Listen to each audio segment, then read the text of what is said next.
AEW can carry that on again tonight. So AEW have got quite a bit of stuff previewed for tonight, so we can go through what to expect. We have got CM Punk taking on Lee Moriarty. I think CM Punk is 7-0, I read. So obviously still undefeated, but 7-0, and he's taking on Lee Moriarty. I'd imagine CM Punk should win that quite comfortably. Well, I say that, actually, it might be a little bit of back and forth. I do think it's probably the kind of match he should win quite comfortably, but they might try to make it a little bit competitive. Then we've got BRYAN Danielson taking on Allin Angels. I really like, I tell you what I like about this. Allin Angels apparently is wrestling in the school, the high school that he graduated from. Like, apparently the hall is where his graduation was. And BRYAN Danielson said he was going to go easy on Allin Angels, but apparently Allin Angels has been talking some trash about BRYAN Danielson, and so as a result, they are going to, I think, end up having quite a tasty little match. So BRYAN Danielson said he's not going to hold back. Allin Angels is not going to want to be embarrassed in front of his family and where he graduated from high school. So, yeah, I'm kind of into that match. That match has really grabbed me. But then the BRYAN Danielson matches grabbed me anyway. I mean, he's been having a great time in AEW. So I'm looking forward to that. I'm looking forward to Cody versus Andrade, mainly because Cody's been getting some really negative reactions. And I'm looking forward to seeing, like, are those negative reactions going to continue? Because obviously last week he threw his belt into the crowd. It ended up getting thrown back again. I want to see if that happens again. Is that now going to become a thing that we're going to start seeing? So I want to see if that happens. I also want to see how they book this fight. You know, are we going to get a Cody heel turn? Is he going to lean into being a face even more? Because I would do that. I would have Cody go super face, like annoying super face. Basically, so I would have him go so face he becomes a heel. I said this before. I would have him come out and just be like applauding, in a way a bit kind of patronizing, but it's like applauding the fans, like blowing out little kisses, bringing out Brandy on her own. So rather than walking down together, have Cody have a massive entrance and then give Brandy her own massive entrance as well. But still keep him face. Like, I really just want to say a massive thank you to everyone here in Oregon. Yeah, like still have him doing all that kind of stuff. But, like, honestly, then people start turning on him. The boos are just going to build, and I'd milk this. I really would. I think it's so intriguing, and I can't wait to see, like, how it's going to play out. So, Cody Andrade in a street fight. How do the crowd react? We're going to find out. KRIS Statlander against Ruby Soho. This is in a TBS quarterfinal. I think the winner goes through to the semi-final. So again, you know, I like this match. It's got a reason for being. I struggle with matches where they just don't matter. I always struggle with. There's so much wrestling that we watch that when it's just a match where it's like it don't matter who wins. It's all about momentum or whatever, something stupid. Then I struggle with those matches. So I like the Cody Andrade street fight. First of all, it's a street fight. That's not an average match. As well as that, there's a lot going on with Cody at the moment and his reaction with the crowd. So I'm intrigued in that. BRYAN Danielson and Allin Angels makes sense because BRYAN Danielson is working his way through the Dark Order so that he can get his match with Hangman. Or he's going to keep doing it till he gets his match with Hangman. So, again, that makes sense. Then we've got this Statlander Ruby Soho match that's in a tournament. So, again, that makes sense. And we've got Sting and Darby versus the Gun Club. I must admit, out of all of the matches, that's probably the one... Well, CM Punk Lee Moriarty is probably the one I'm least looking forward to. But Sting, Darby versus Gun Club... I don't know. I'm interested in Sting. I love Sting. Sting's a legend. I'm always going to be excited to see Sting. And you don't see Sting wrestle many weeks. I mean, really, it's very rare. He's only had a few matches in AEW. So to see him in action, you know, that carries that match. So actually, on paper, I actually think this Dynamite is looking very, very promising as well. So I'm quite excited for tonight. And certainly coming off the back of, 8.75, I think I gave it last week. Very, very excited to see what AEW can do tonight. So, yeah, I think they're in a really, really good place. I think the product has improved a lot. I think that the shows now are operating a level above. I mean, granted, it's only been a few weeks for me. I know a lot of people have been crazy about AEW since the very beginning, but I think for me, since Bryan Danielson came in, since they brought in CM Punk, since they brought in Adam Cole, since they brought in Ruby Soho, for me, that's when things really changed. And that's when, there's more segments now that I really look forward to. So, yeah, I don't know how long that's been, but things are really falling into place. And obviously, the talk of the town was those promos. We're sure to see MJF come down and get involved in that CM Punk match. So I'm sure we'll get something from that match anyway. And I'm sure there's fans of Lee Moriarty out there that are probably excited for it. But yeah, I think, honestly, if the one match that you're probably not that bothered by is a CM Punk match, that goes some way to kind of explaining how good Dynamite actually looks tonight. So yeah, I'm looking forward to it. Should be a good show. Heather said Gun Club undefeated on Dark. That is why they're being pushed. Plus, let's not forget WCW DX feud from WrestleMania. MK Osborne said it's all in my neck of the woods tonight.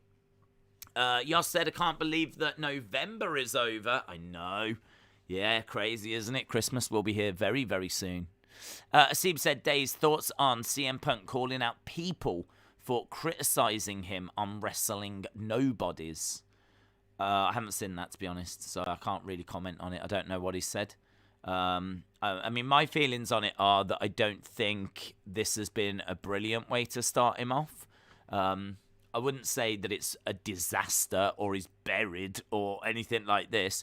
Because it's CM Punk and, his feud with MJF is everything at the moment. The promo that we got last week was exceptional. So if he is kind of going off a little bit on people, it's a bit weird to do it now. Because I actually think now, all right, he's facing Lee Moriarty tonight. I'm not really bothered by that.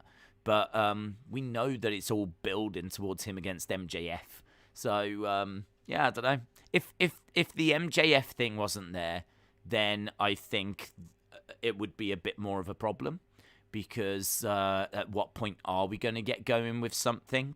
But we know it's happening, so yeah, I don't know. I mean, if people are upset we're getting CM Punk versus Lee Moriarty tonight, I mean, it's not a match that grabs me, but I'm not upset by it because, as we said, we know that we've got the MJF feud just around the corner. Well, it's kind of happening now, isn't it? We already got the great promo last week, so, and I'm sure we'll get something else this week.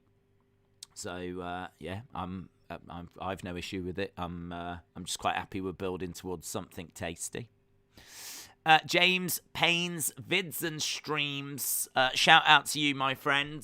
Really appreciate the support. You are awesome as well. That's really, really kind, buddy. And as we said, that goes towards the internet costs and everything that we have. It keeps the lights going.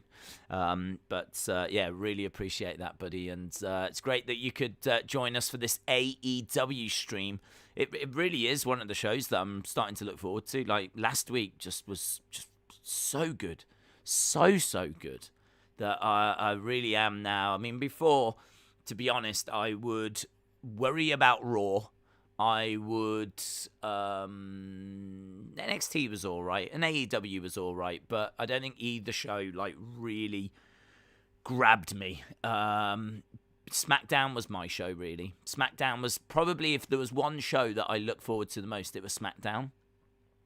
But I'm getting to the point now where I'm really starting to look forward to AEW Dynamite. I mean, I really want to see tonight's show, so yeah, it's good. They're in a really, really good place. Not star power, more like mystique, I guess, says Brony. Nadir said, Days, did you see WWE deleting Liv's promo on Release Talents? Good.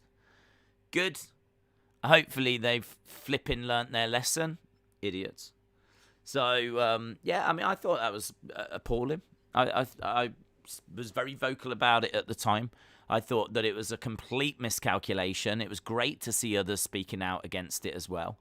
I saw an article about it, actually, saying that that Liv Morgan promo didn't do anyone any favours. And I have to completely agree, because that was Liv Morgan's time to shine, and I left that segment, like, annoyed. I certainly didn't leave that segment thinking, wow, Liv looks like $1 million. I left the segment thinking, well, that was a dumpster fire. And it's not fair to Liv, because it's not her fault. She didn't script that promo. Like, it was written for her. So it's not her fault. But it doesn't put her over.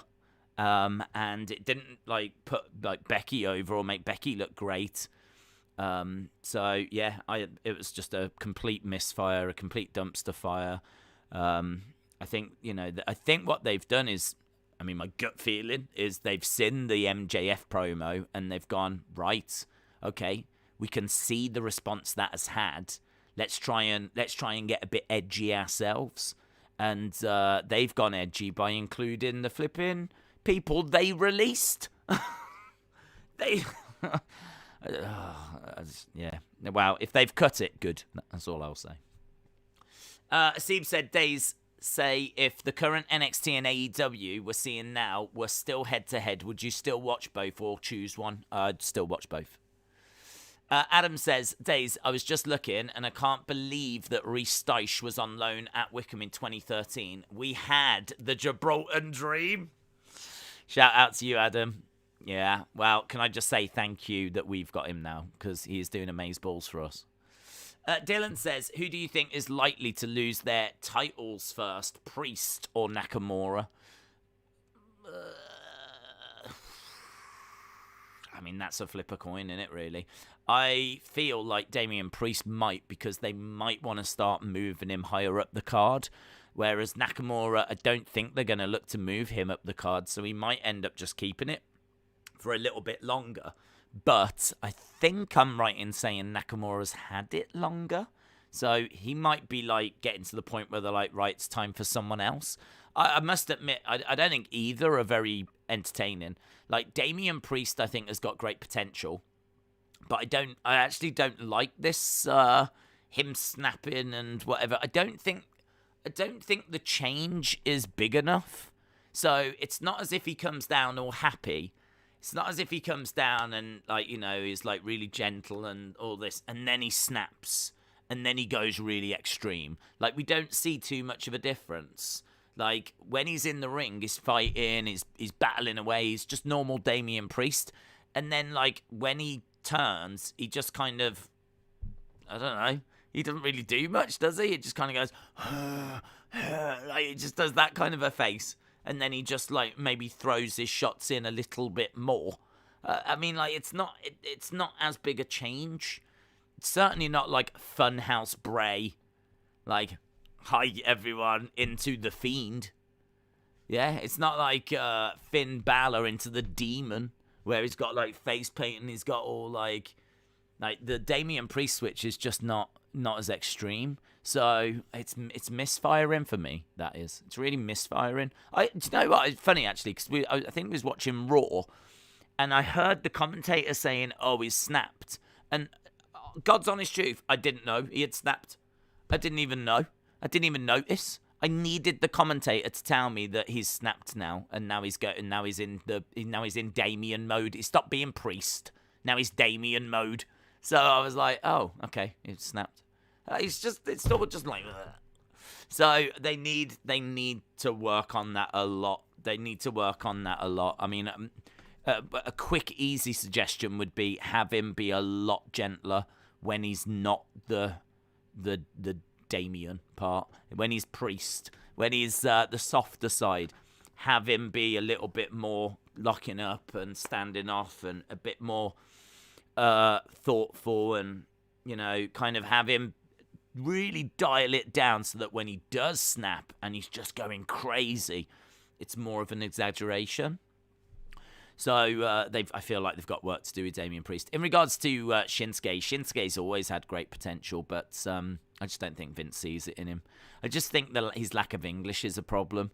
Asuka overcame it because obviously she does those fun promos where she just shouts in Japanese and then gets the odd like English phrase out.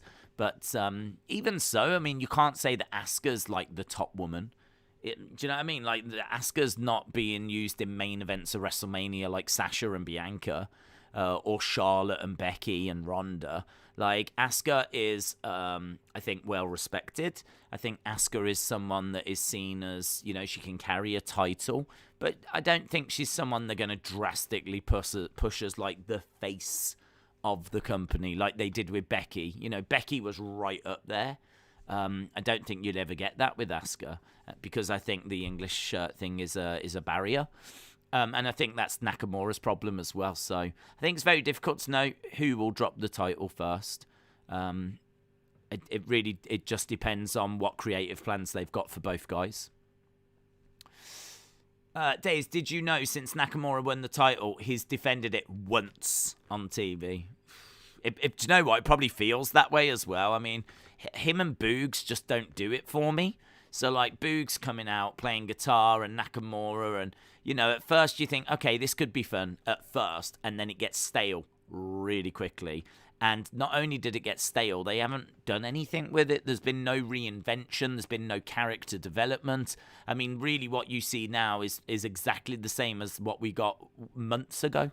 There's been no change, no development, nothing's happened, and it's just gone stale, very, very stale. So, again, you know, we talk about how Damian Priest needs his character tweaked and changed. Definitely need that with Nakamura as well. Heather said, I miss Asuka. I might start watching it if she came back. I don't know when she's back, actually. I really don't know. I mean, I'm guessing it's going to be early next year. I don't know that she would come back like this month. She might just see the end of this year out and then, I don't know, who knows, Rumble maybe. But I mean, that's a long way away. It's 2 months. I mean, it's all of December and it's all of January. So I don't know. She might be back before the Rumble. But I am expecting obviously Alexa, Bayley, Asuka. There's a good chunk of people that need to return. Moldy said, did you see the Hardy Broken Skull sessions? He mentioned that he has never pitched an idea to Vince in his whole career. That is an interesting fact. I haven't, actually. I didn't even know it had aired yet, so I appreciate you letting me know, because I do like those. I could watch that on anyone. I think every single one I've seen has been very, very interesting. And it doesn't matter if it was Bayley, it doesn't matter if it was like a legend or a current star or Drew. You always get something from it. And I should imagine that Jeff Hardy's is fascinating, like, you know, the fact you've just mentioned there. I would imagine that he is going to pitch something, so I'd imagine the word Willow has been mentioned. And certainly he teased, like, seeing a different side of himself. So, yeah, I don't know. I'll be interested to see what else he's got to say in that. Hikaru Shida and Io Shirai are sweet, said Nasir. Bakayuka says, always take in whatever is given to them and deliver their best to their abilities. Who are we talking about there? Who does that? Days Mania 38 Night 1 has already sold 45,000 in 2 to 3 weeks. I don't know how many Night 2 is, but that is fantastic. More sections will start to open up. Yeah, it's good. I hope they can sell both nights out, to be honest. I do like that advert about, like, getting people to buy it as Christmas presents, because, as I said, like, if you got, maybe not everyone, but maybe not everyone here right now, but I think if you are a fan of WWE, if you did get tickets to WrestleMania, I think that is undeniably a fantastic Christmas present. So it's a good idea, isn't it? It's a good way to try and sell them. And yeah, I mean, if they've sold 45,000 already and they've got, you know, they're opening up more segments, then that's good. Hopefully they could sell out both nights. I think, you know, you want the biggest, best show possible. And obviously, if it's going to be a sold-out crowd both nights, it's just going to help towards that, isn't it? Nasir said, what is your favourite stadium/arena in the UK? Favourite stadium/arena? That's a good question. That's a very good question. Favourite stadium/arena? Well, I mean, I do love the O2 Arena, which is the one that's like a big tent, because I think it was actually built for the year 2000, and it had like an exhibition inside of like the human body and transport in the future, and it had all these exhibitions. As soon as the year 2000 was done, then they spent a couple of years turning it into an arena. It's got like shops in there. There's a whole shopping area inside. Like it's got this, it's got a shopping centre. It's got restaurants. If you've ever actually seen inside the O2, it is crazy. You go in and you've got a normal like foyer, and then that way you go up to shops. And when I say shops, it's not one or two. There's like 30, 40, like proper, clothes shops and everything. And then if you go that way, there's like a kind of a cobbled street, and you've got like bars and everything, and it all kind of curls around the center bit, which is the arena, and the arena is like 20,000 odd. So you've got inside this like tent thing.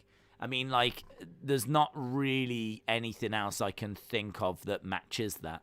There's obviously lots of other arenas, but I don't think they have all of that. Do you know what I mean? It's crazy. I mean, they've even got a second venue in there where they do a load of gigs. I mean, I've actually seen like singer-songwriters and musicians perform in the O2, but in the second room. And they've had like some of the great exhibitions of like Tutu Carmoon, and they've had loads of stuff that they've put exhibitions on. I think there's a cinema in there as well. Now I'm thinking about it. I think there's a cinema in there. I mean, the amount of stuff they've fitted into this flipping tent is insane. So yeah, I mean, it's you could. I would say you could spend a day there. I suppose you could. I mean, you could easily go to the cinema, go to a restaurant, do a bit of shopping, pop to the cinema, and then go to a show on the night. Like, you could easily do that at the O2. You could spend a day there, I suppose. It's crazy. It is crazy. And, like, have a look around the exhibition, whatever exhibition is on. They did have an exhibition that was all about, like, football and football memorabilia and all of that. Like, they have some interesting stuff. I don't think they've ever done any wrestling exhibitions there. But if ever you get a chance to go to the O2, it's brilliant. It is brilliant. So, I mean, I'd love to tell you of, like, a secret venue that's, like, as good as that. But that really is, like, the top venue in the UK, really. I know Manchester Arena does very, very well with, like, big shows. Have I been there? I feel like I have been there for a show, but I can't remember what. I think it might have been the Harlem Globetrotters, I think I saw the Harlem Globetrotters at Manchester Arena. I've got a soft spot for the NIA, which is an arena in Birmingham, but that's only because it's where I come from. Oh, NEC as well. I love NEC. That's like a big convention centre, and it's got an arena there. WWE do shows there, but nothing's going to beat the O2. And then, of course, Wembley. Very, very special. Wembley Stadium, so I'd have to say Wembley and the O2 as like the top two. But then you've got the Tottenham Stadium, which is awesome, which is really cool. You've got Copper Box. Yeah, we could go on, but I would say O2 as the top one. Days, are you watching Khan versus Brooke? Don't know. It's in February, isn't it? And I'd have to see what else is on. I must admit, I feel like that fight is coming a little bit late. So I'm interested in who wins, but depending on what else is on, it might not be one that we watch. Nasir said, that's what I had in mind, one of those big places in London or Manchester. It's world famous, maybe the most famous arena on earth, the O2. It's probably up there, but I don't think it beats Madison Square Garden. But I seem to remember a stat that the O2 in London actually puts on more shows and has more people attend it in a year than attend Madison Square Garden. I mean, it's basically the Madison Square Garden of London.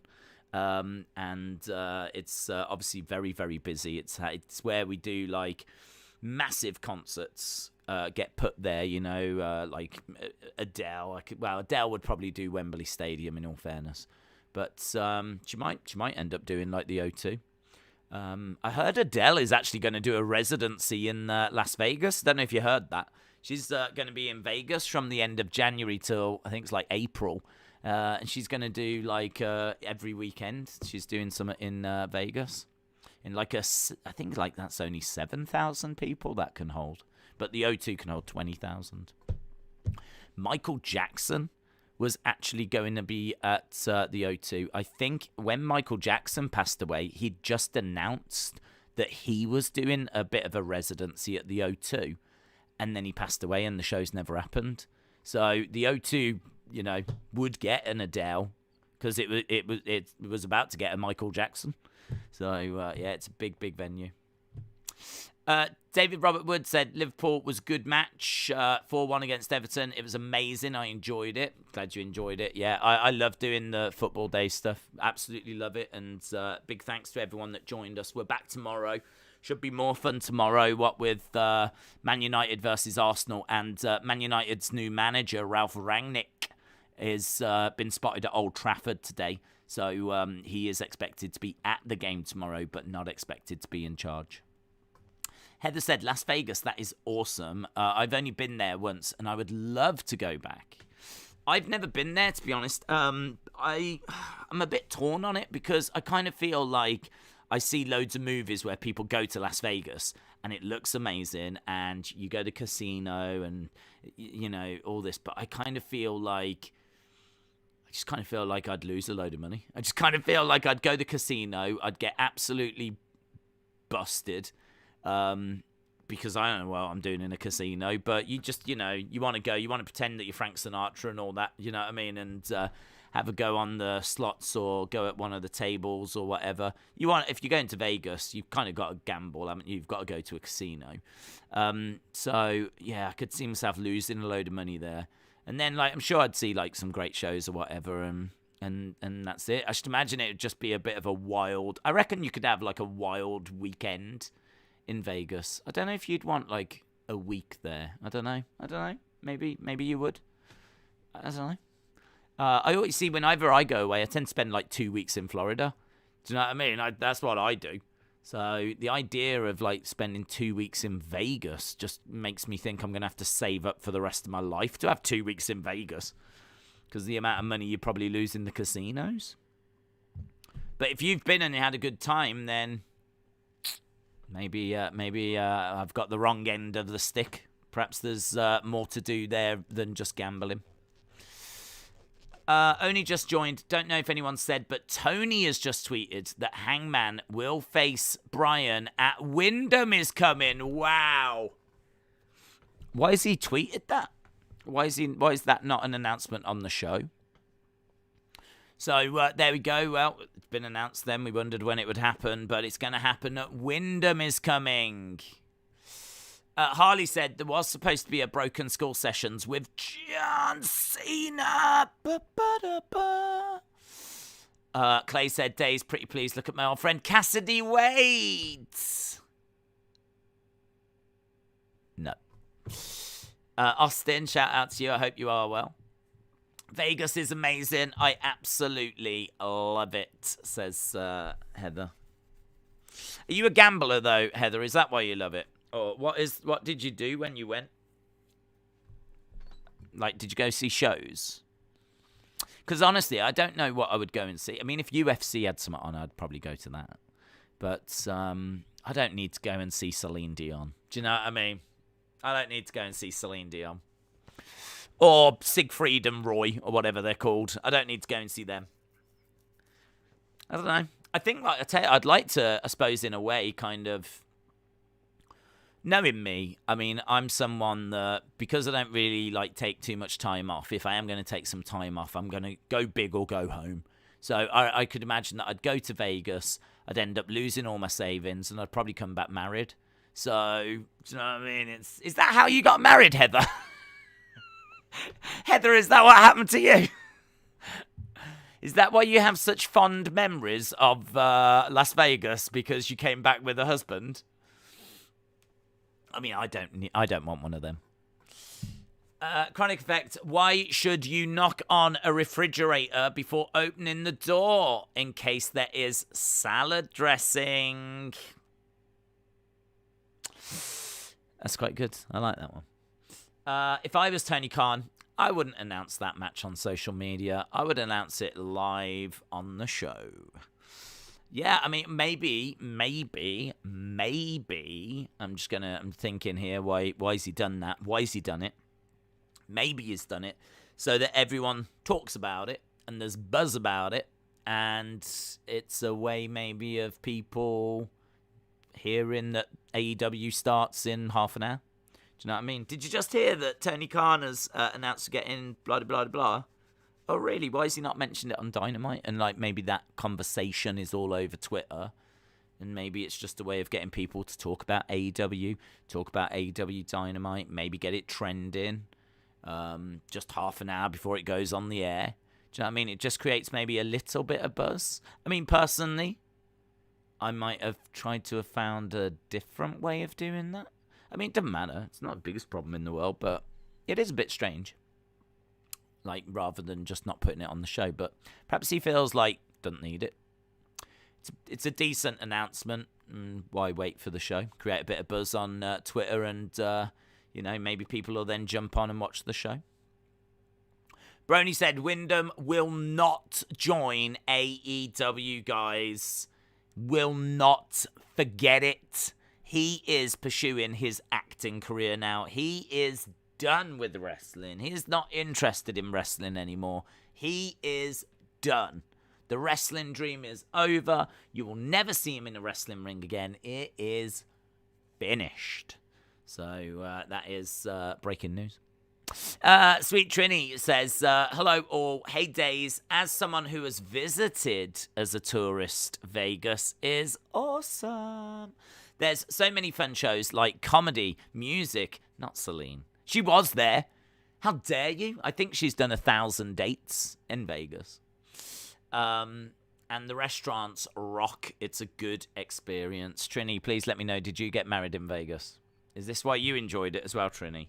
Is this where everyone's going to find husbands? Did Elvis Presley marry you to a stranger in Vegas? That's my question, because right now I think that's what happened to Heather. So it's not been, I've not seen anything that's disproved it yet. So yeah, maybe we should have like a big community meetup at Vegas. The only thing is Austin would definitely try to marry me. That's the only thing. T.D. McInturf said, Days, I'm the fan that speared Rollins, and I'm coming for Harry Styles next. Well, it's good. Oh my God, did you get engaged there? Sweet Trini says, no, I got engaged there. Oh my God, what is going on? What is going on? Well, first of all, many congratulations. Yeah, I mean, I suppose that's where you would do it, isn't it? Do you know what I mean? If you're seeing a girl and you thought, yeah, she's all right. She's all right. I could probably do worse. Then that's probably where you would pop the question. Days, I was 3 when Elvis died. That is unlikely. Yeah, I mean, like, maybe it wasn't like the real. I don't want to burst any bubbles. I know it's still real to you, damn it, but there are plenty of Elvises running around Vegas. They just they claim to be the real ones, but I don't believe they all are.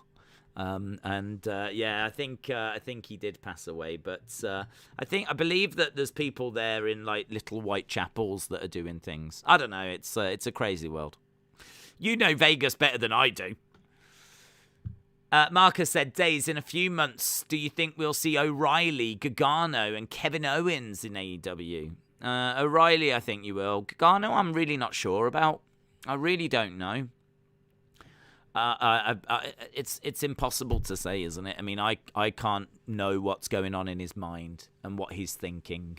So I really don't know. O'Reilly, I think he will, just because I don't think Vince, he's not someone that I think Vince is going to really see much in.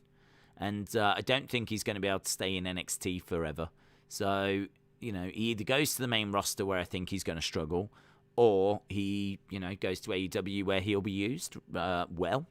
And so I think he will end up going. Gargano, I don't know. I really don't know. I think he's very entertaining. I think he's a good wrestler. I think he's good promo. I think he's shown that he can do the comedy stuff. I think there is a future for him on the main roster. Even though he's not the biggest of guys, we have seen like Daniel Bryan succeed, who's a smaller guy. We've seen Rey Mysterio succeed, who's a smaller guy. We know that they wanted Adam Cole to stay, who's a smaller guy. So Shawn Michaels was a smaller guy. I think that Johnny Gargano could go to the main roster and achieve things. And plus also, like, his match quality is incredible. So don't forget, like, he's had more 5-star matches than maybe anyone in WWE history. I'm pretty sure I think he's had about 3 or 4 now. So I think, WWE have only ever had about 25 5-star matches. And I think he's had about 10% of them. So, like, personally, I want him to stay because I just think he would be a good addition to that main roster. Owens, he's got to be fed up, isn't he? He's got to be fed up. I mean, he ain't going to forget the months and months and years of, flipping doing the KO show and just being, bored. Like, he wants red-hot feuds. He wants to be going after titles. He wants something to get his teeth into. So, I reckon he could go. I reckon he definitely could go. That is how true love works. Then you try to get annulled. Then you put love each other, get married, and then live happily ever after. Hasib, by the way, Stone Cold's next Broken Skull Sessions is with DDP. Vince doesn't care about wrestling days. It's if you're not 6'3", 245. Oh my god! I thought you meant Vince doesn't care about wrestling days. It really upset me. Brony, you broke my heart there. I read that as Vince doesn't care about wrestling days, and I'll think you'll find that he does. Vince doesn't care about wrestling days. Have you forgot? If you're not 6'3", 245 pounds, then Vince don't give a damn. No, I'm aware that he doesn't prioritize wrestling, but as I've said before, like Daniel Bryan made it, Shawn Michaels made it. He definitely saw something in Adam Cole because he met him and he wanted him to stay. He tried to persuade him to stay. Rey Mysterio obviously is very small, but he made it to the top. So even though like the match quality isn't going to be something that I think Vince is going to necessarily care that much about, my point remains that for me, I want to see that on the main roster, so I hope he goes to the main roster because he brings that. What he brings for Vince is a good promo, charisma. He can deliver the comedy stuff. He's very versatile. He works in a team. He works as a solo star. Like, he's good. I think that he definitely does bring some stuff. So, and then for us, he's had 5-star matches, and hopefully he'd be able to deliver them on pay-per-views, and we'd be able to get that out of him as well. So, yeah, I personally hope that he does stay, but who knows? I think I said before, right now, I think he is just focused on having a family. I think he's focused on Candice being pregnant and being the best dad and husband he can be. Marcus said, I would not be surprised if Austin Theory wins the Royal Rumble. Vince is very high on him, and he is the future of WWE. Days, who is the most likely to debut at Windham is coming? Will it be Windham, O'Reilly, or Okada? I think it will be not O'Reilly, because O'Reilly would, if he left, he'd surely have a 30-day release clause, and I think we're a bit close, aren't we? I don't even know when his contract's up, so not O'Reilly.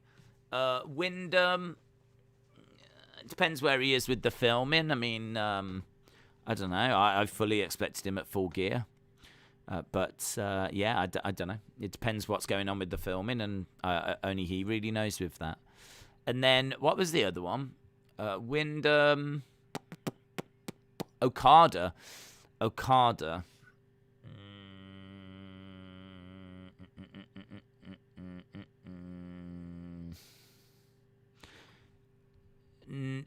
they bring in Okada, I think they bring him in for Omega. And isn't Omega gone away for a little bit?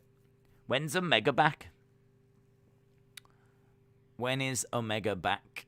Because when Omega's back, then I think we might build to him and Okada. But whilst Omega's away, I don't think they'll do Okada versus, someone else yet. I suppose Daniel Bryan would want that match. Daniel Bryan would definitely want that match. But would New Japan allow that match to happen in AEW? Unless there's an agreement whereby Daniel Bryan, Okada happens twice. Because I don't know what the card looks like for Wrestle Kingdom, but it really wouldn't surprise me if we was to see some AEW stars on that Wrestle Kingdom card. Because, they've been sending a few people over to AEW, so for Wrestle Kingdom, to get people to tune in and buy the show, would it be the biggest surprise if there were some AEW stars that went over to try and, encourage sales even more? Wrestle Kingdom's 2 nights, and it's a massive show for New Japan. So, and I think, didn't some people say there are some AEW stars that are going over to New Japan? So, I don't know, perhaps Okada. I think the Okada one's interesting. And I do wonder, because Wrestle Kingdom's early January. It's only about 4 weeks away. 4 or 5 weeks. So, I wonder if there'll be a bit of crossover. Days, no complete cause doesn't happen if your contract expires. Kyle could go to AEW when his contract expires. When does his contract expire? I don't know when his contract expires. I think Gargano will leave as he'll eventually go to the main roster, and I don't think he'll be interested in doing live events. In AEW, he'd only have Dynamite as the bare minimum. Kenny is going to be out for a long time. He needs multiple surgeries. Interesting. Austin said, if Carl doesn't win at War Games, his showing up at Windham is coming to reunite the Undisputed Era. Kyle is free to go anyway once his contract ends, like Adam Cole. Yes, but when's his contract ending? Contract allegedly ends shortly after War Games. It caught me off guard when I heard it. Yeah, I didn't know that. I didn't know his contract was coming up after War Games. So if it can work time-wise, then I think O'Reilly is probably the way I would lean. It's probably the way I would lean. Rachel, shout out to you. Welcome. Hope you are well, my friend. We are just over 20 minutes away from AEW beginning this week. I thought Wrestle Kingdom next year is 3 nights. Has it gone to 3? Is it 3 nights now? I don't watch New Japan, so I don't know. So has it moved to 3 nights? I know it has been 2 nights. Alexander said O'Reilly's contract ends shortly after War Games. Will Windham show up at Windham is coming? I honestly don't know. It depends how his filming schedule is, isn't it? I did see someone say they think Windham going to AEW wouldn't be a good idea. Is he really going to be able to make a character as big as The Fiend, especially on a smaller audience reach? It's the biggest audience reach he's going to get outside of WWE. I think him going to Impact wouldn't have been a good idea if you want to talk audience reach. But him going to AEW, that's, it's got a buzz around it. It's got a reach. I mean, okay, granted, they tend to get, on average, 750, 800,000? Is it maybe up to the 900,000 now for the ratings? 8 to 900,000, around that ballpark for Dynamite. And, that's... but they're doing well in the demo, of course. And everything's pointing towards them signing a pretty juicy new TV deal when that comes around. And so, outside of WWE, it's the best he's going to get. I mean, I don't know how much of an opportunity he's going to have with Hollywood. I really don't know. I mean, I know he's got good friends with horror films and everything, so maybe he might be able to carve out a bit of a career for himself. But I don't know. I really don't know. I don't know. Again, you're having to kind of speculate about where his head's at.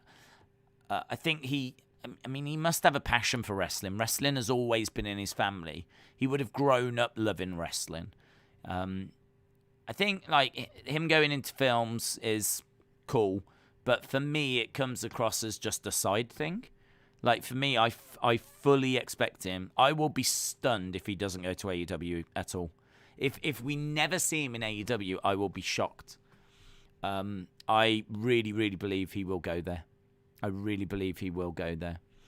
Because, I mean, like, even if there are some limitations, it's still wrestling. It's still a live audience. That feeling of walking out in front of a live crowd is very, very difficult to replace. And filming films doesn't really replace it. So, I mean, you tend to go to Hollywood once your career is over, once you can't do it anymore. I don't think he's really in that space. I don't think physically he can't do it anymore. I mean, mentally, I don't know. Mentally, he might be shattered. Mentally, he might be exhausted. And mentally, he might just want to break from it. And that would be understandable. So him going off and doing the film, fine. But I don't think that's a long-term thing. Well, it could be, but not until he retires. And I don't think he's retired. So I expect him in AEW. I fully expect him in AEW. I don't know that it's this year.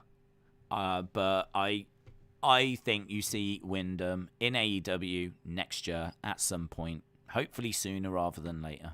I fully expect that. Austin said Windham is not going to be done with wrestling, I don't think. He'll come back once he's done with the movie. Hasib said, are you excited for Aldo Font this weekend? To be honest, I haven't even thought about it. It's not even crossed my mind. So I need to start. I don't do the research until a Thursday. So I'll sit down. I'll start like going through it. I mean, Aldo is a legend. It's always fun to see him. But he is like, obviously, he's not where he was. And yeah, I don't know. I need to see what the other fights are on that card, to be honest. But obviously, you know, I'm much more excited for UFC 269, which I think is, a week this Saturday? So we're not far from that. UFC 269 looks incredible. I mean, we are going to see Poirier, who's beaten Conor McGregor twice in a row now, get his shot at the title. Poirier versus Charles Oliveira for the lightweight championship of the world. I mean, amazing. Can't wait for that. And we just so happen to have the greatest female fighter of all time on that card as well in Amanda Nunes. So, like, it is special. So, I am very much looking forward to that. So, I'm probably more excited for UFC 269. Byron said, AEW, New Japan, TNA, and Ring of Honor come back. They are working together because of the Forbidden Door. I think, didn't the Forbidden Door close with TNA? And then Ring of Honor's on break at the moment. But I think I heard that the relationship with Impact had kind of stalled momentarily.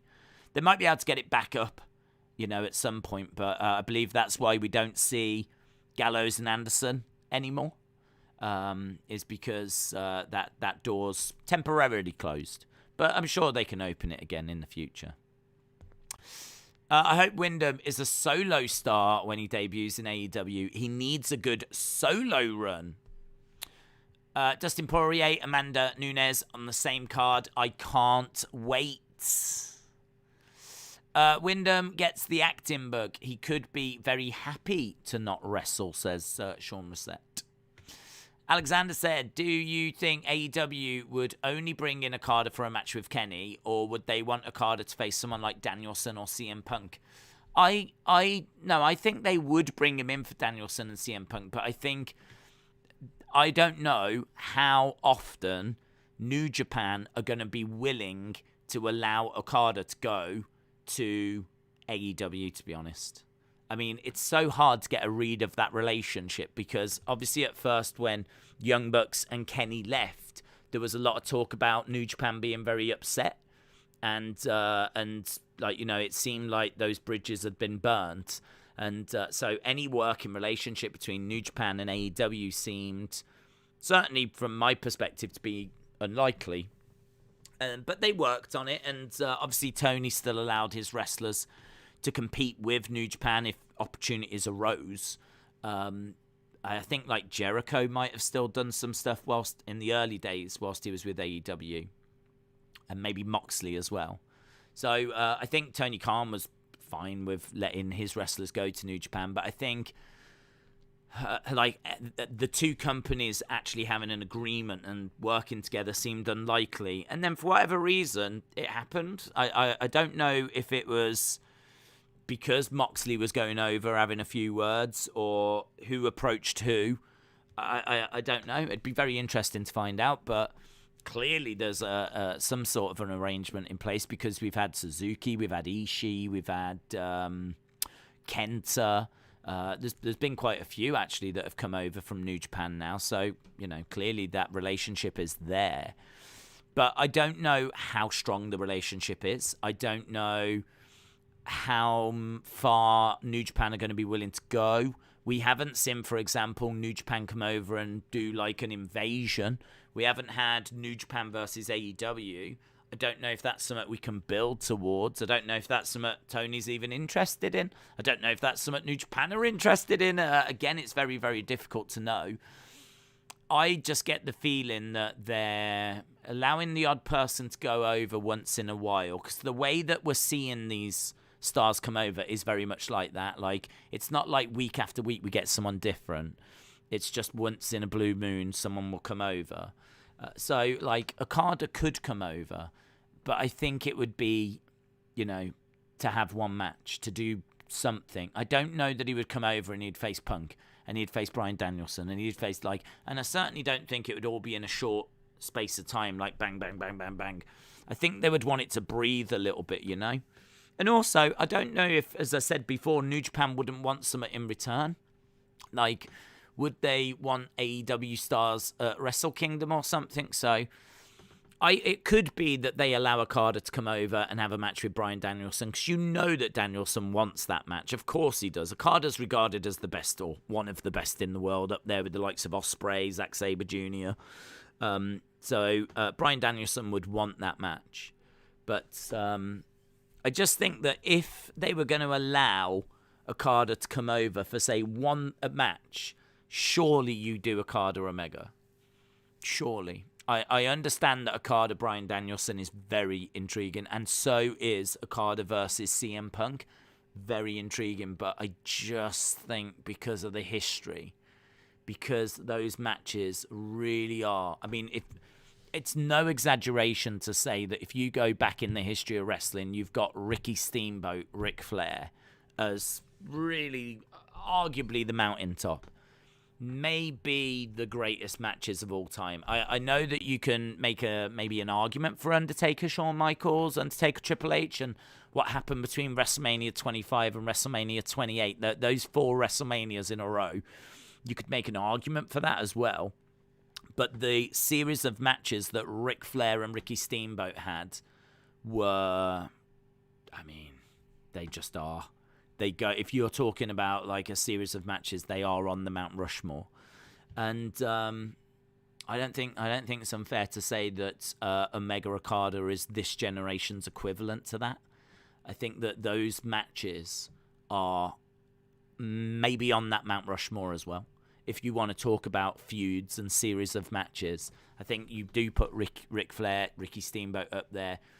You might put up the Undertaker, Shawn, Undertaker, Triple H, end of an era, blah blah blah. Like if you count those 4 WrestleManias as being one feud, because it kind of was. Because Undertaker faced Shawn, he beat him. Shawn got upset, wanted a rematch, said, "Look, I'll put my career on the line." He beat him again.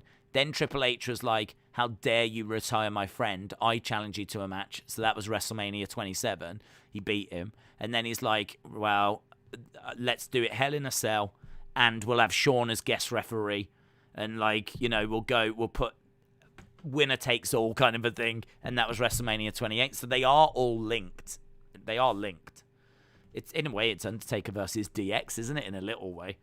I mean, I personally think those matches would be there, but Omega and Okada definitely on that kind of like Mount Rushmore as well. So I think if you had one opportunity to bring in Okada, for me personally, I would revisit that, because I think if you could even get the footage and tell the story, build it up, you are basically saying we are going to give you like the final part. You could bill it that way, the final part to one of the greatest feuds in the history of wrestling, and you could really tell the backstory, and you could do the sit-down interviews, and you could build it up, and, you know, you make it this massive main event, and you could just make it this incredible thing that would really capture a lot of people's imaginations, I think. I mean, you could still tell a good story with Okada and Bryan Danielson, but obviously there's no background to it. And you could do a good story with Okada and CM Punk. Of course you could. And I'm sure those matches would take place at some point. But if you just had one opportunity, for me personally, I would be booking Okada and Omega. Wrestler with Andy said, I've done a Ricky Steamboat video today, and it covers those Flair and Steamboat matches. Amazing. Your video is awesome, dude. Great to see the success that you're having with all of that. If you've not seen Wrestle with Andy's videos, check them out. Well, I'm sure you have anyway. But yeah, absolutely brilliant. So that's great. That's that you've done a Ricky Steamboat one. I love the legends. I absolutely love the legends. So it's that's the kind of stuff that I'm I'm into, is like Steamboat and Bruno and Buddy Rogers and Andre, of course. That kind of stuff, you know. Days, how great would it be for Cody to turn heel in his hometown tonight, says Alexander. It would be very interesting. I'm interested in that match because I want to see the reaction that he gets, and I want to see how he reacts to maybe throwing the belt out and it coming back again, you know. I kind of feel like last week it caught him off guard. So if you actually, he seemed a bit embarrassed. So last week, he got the belt, threw it out, and the belt came back. And he looked at it, and I don't think he quite knew what to do. And I think it was Andrade that ended up grabbing it and just shoving it under the ring. And then for some reason, it came from under the ring again. I don't know why it wasn't just left there. But somehow it made its way back to Cody. And Cody embarrassingly ended up just putting it back on. And just kind of wrestling the rest of the match with it back on. You could see that there was times where he seemed a bit uncomfortable. I don't know if it was dawning on him or something. I don't know. But there was times where he seemed a bit embarrassed, a bit uncomfortable, and I mean, that is a hard one to take, isn't it? On live TV, you throw something out to the crowd and they don't want it, and it comes back, and you have to put it back on. I mean, it's entertaining. It's really entertaining. It totally got me. I was I was right there. I wasn't really into the match, but I was more into watching Cody and his reaction to everything. So I very much am interested in seeing what does he do tonight. If he throws it out to the crowd and it comes back again, he's surely going to be better prepared for that, and he's surely going to be, I don't know, does he look to throw it out again and maybe it comes back again? We saw that obviously Cena, ECW, we saw that with the shirt. I mean, I've said this before, I'll say it again. I don't think throwing a weight belt into the crowd is a great idea. Just because that's, it's got a buckle and everything on it. It's it's kids in the crowd. It's a great gift, but personally, I think it's probably better to find a kid in the front row and hand it rather than spinning it out into the crowd.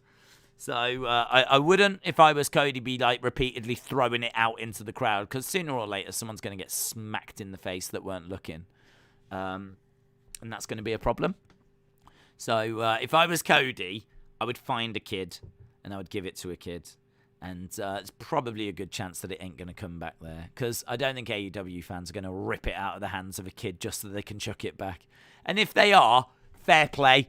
Fair play. I know that might not be the right reaction, but if you are going to steal from a child because you hate Cody so much that you want to throw the weight belt back in the ring, fair play. If you're going to go to the extreme of stealing from a child, you've got my respect. You've got my respect. So I'm looking forward to seeing how that plays out tonight. James Chadwick said it reminds me of Cena in EC Dub. Brony said it was like what happened with Cena in EC Dub. It's still one of my favourite moments, that is. I absolutely love it. I love it. If you haven't seen it, as people have been saying there, Cena, I think it was Rob Van Dam, wasn't it, that won Money in the Bank? And he did, rather than the surprise cash in, he cashes it in and says, I want my title match, but I want it at ECW One Night Stand. And it happens, ECW One Night Stand 06. Main event, John Cena versus Rob Van Dam in front of a red-hot ECW crowd for the WWE Championship. And, of course, the whole crowd are behind Rob Van Dam. So Cena walks out, throws his shirt into the crowd. They want none of it. And so they hurl it back. That famous, if Cena wins, we riot sign that you see, like, memed everywhere. That was from that show. That match, actually, as well. And, yeah, he throws it out, it comes back. He chucks it out, it comes back. I think he does it 3 times. Eventually, he gives up. And, yeah, it's brilliant. The match is really good as well, but the energy, I mean, it's one of my favourite crowd reactions ever, because the energy is just immense in the room. Like, they are there for one reason, and that is to see Rob Van Dam crown champ. And, boy, if they had screwed him, if they had done any screw finish, that place would have rioted. So, if you do get a chance to watch it, it's absolutely brilliant. It's brilliant. It's kind of what wrestling should be, you know, that kind of fever pitch. Kind of, you do get that at times with AEW, in all fairness. Like, the crowds can be amazing with AEW. The only difference is that venue, which was it the Hammerstein Ballroom? That venue is quite claustrophobic. It's like smaller. You're packed in a little bit more. It's the sides are a bit more like vertical, aren't they? They're more like boxes rather than stands. So with stands, they're obviously more angled, whereas these, it was more vertical. You kind of feel like you're on top of the action, and it's just a smaller venue. It'd be brilliant if AEW ran that venue. Could you imagine a red hot AEW crowd in that venue?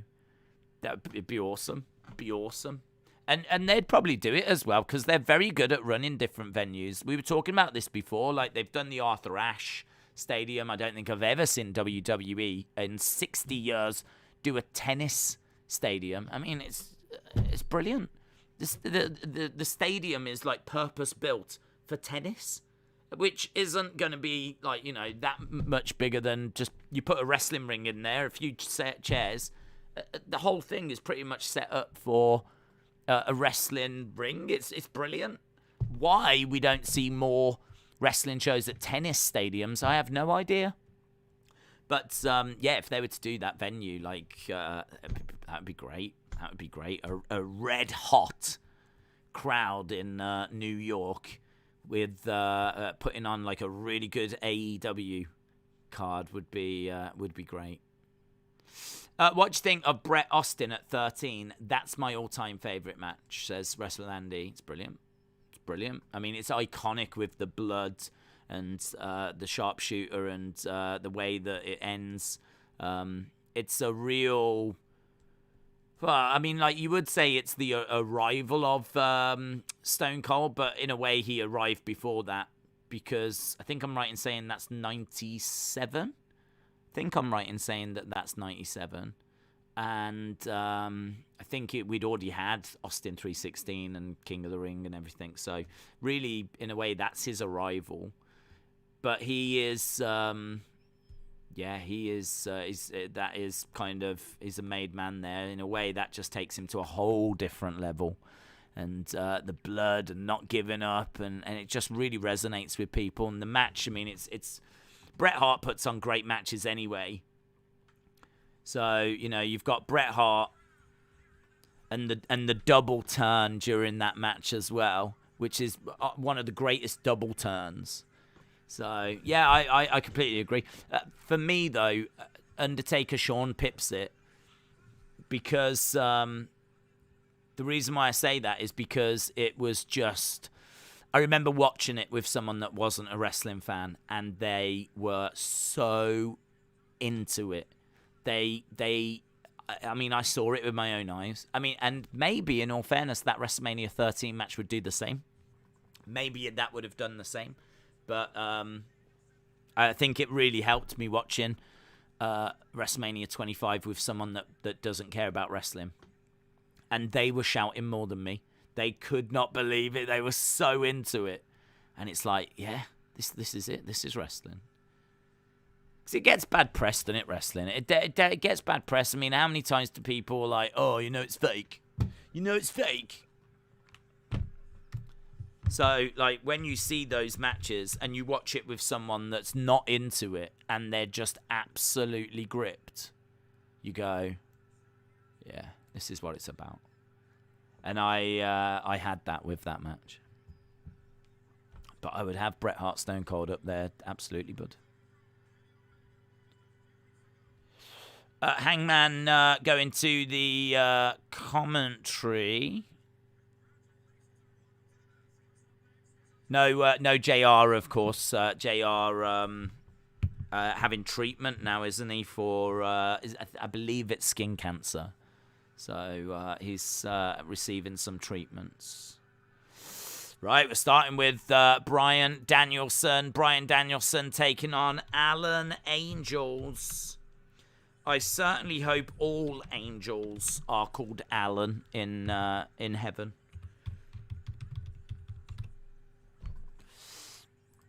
Allin Angels. The American Dragon. Do you know what? I haven't seen him come out in the red robe yet.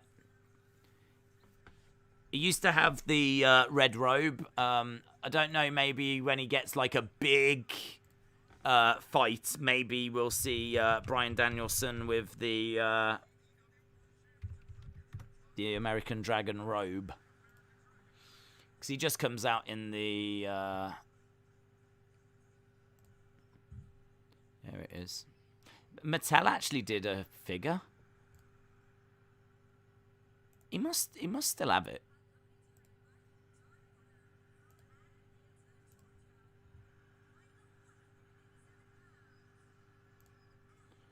-1 is here. Allin Angels making his way down.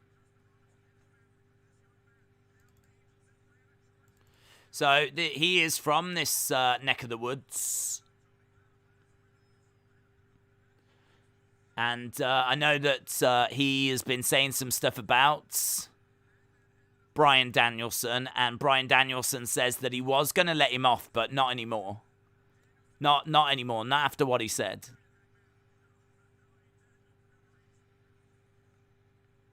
He's got a smile on his face, though. So, yeah, we'll have to... he's quite up for this by the looks of it. I did save that Bryan Danielson picture. And, well, as always, it's gone somewhere. Don't know where. Allin Angels, loud chant for the hometown hero. There's the Bryan Danielson thing.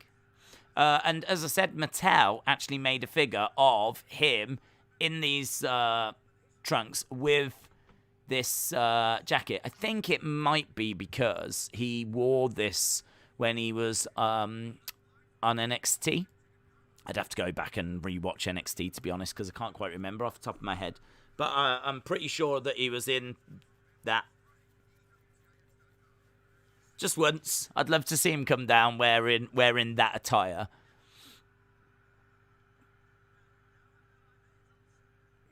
Smile on the face of Bryan Danielson. As Alan Angels steps forward and Bryan Danielson goes through the ropes. He's got a smile on his face.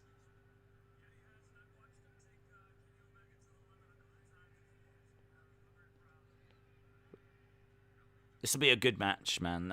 Bryan Danielson's been absolutely brilliant. Goes for a strike. Alan Angels moves out the way. Throws in a big chop. Another big chop by Alan Angels. Strikes coming in by Alan Angels. Bryan Danielson in the corner. Alan Angels flips over. Big chop. As Bryan Danielson walks over to the other side.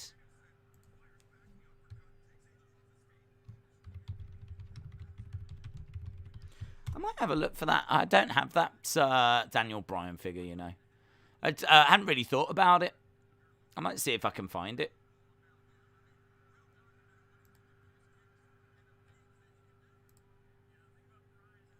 It is. The only reason they made it is because it was voted for by the fans. The fans wanted it. So that's why they made it. If the fans hadn't voted for it, then we probably never would have got it. So, well done, everyone. But there it is. That is the Fan Central Daniel Bryan.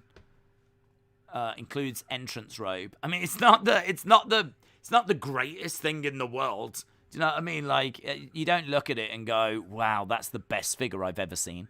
But it's more the fact that it's Daniel Bryan when he was on the indie scene. It's American Dragon. It's the American Dragon. And I think he was like that in NXT at the very start.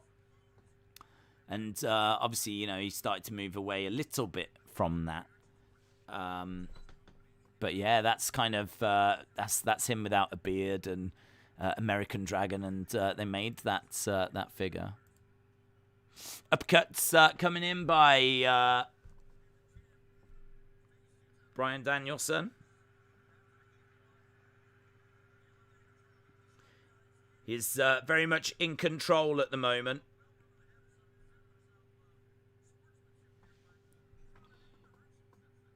Winding up, looking for a big shot.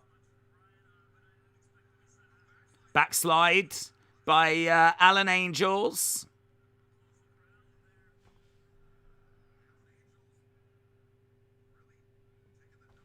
Swing and a miss by Daniel Bryan. Expensive, man. There's flip. There's none in the UK on eBay. But there's one for £30 and it's £18 shipping as well. There's another that's £60 and it's £18 shipping. Flip. That's the problem with the Fan Central ones. They were a little bit limited. Well, like harder to find. I think there was an exclusive somewhere actually. I'll add it to the list of things I'll never get. The dragon is either an anti-hero type or a heel. Tope Suicina by Alan Angels. Over the top. Angels moonsault comes crashing down onto Bryan Danielson. Angels getting some offense in, which is the right thing. As we said, this is he's a hometown boy. Roll through by Angel. Spanish fly. 1, 2. Kick out. Kick out by Bryan Danielson. Here we go. Alan Angels going up top looking for a moonsault. Miss. Bryan Danielson. Running knee. And he's saying that he's not done yet. Shaking his finger. He's going to grab Alan Angels. And he's stomping away. He's got the arms. He's stomping away on the neck. No chance coming in by the crowd.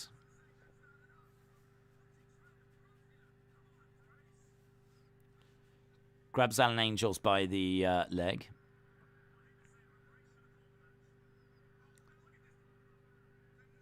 Knee bar. He's got a heel hook applied.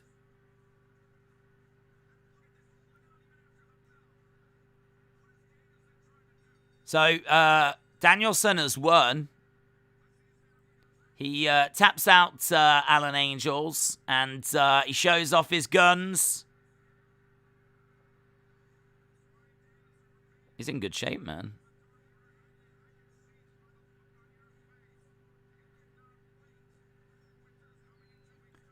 Well, there we go. Bryan Danielson gets the job done.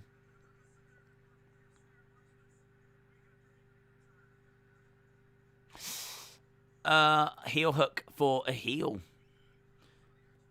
Where's the stupid smile now? Angels. Yeah, Angels.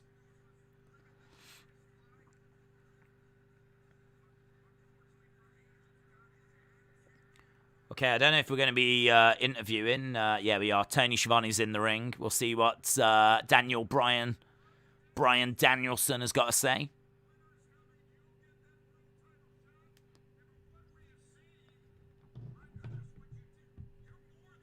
You're more than ready.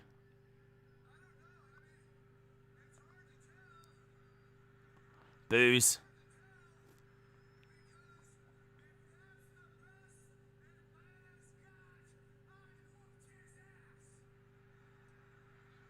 I whooped his ass.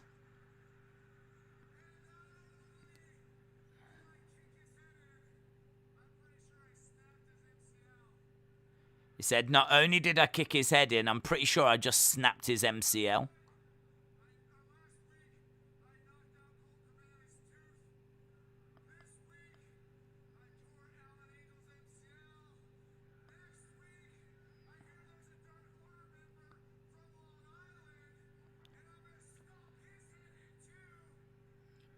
Who's from Long Island? So they're going to Long Island. He said, I hear there's someone from Long Island. I'm going to stomp his head in.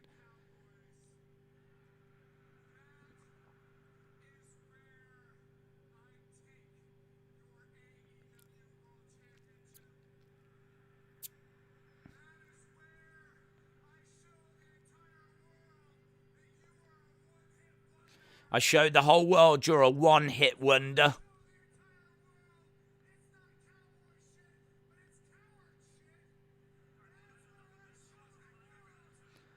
Hangman said he's had enough, and he gets up off commentary. Here's Silver.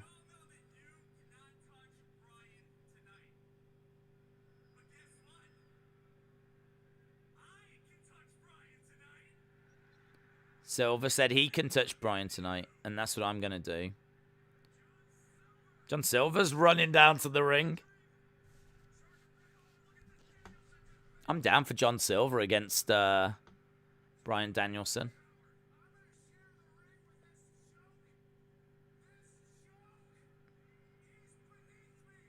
You want me to share the ring with this joke?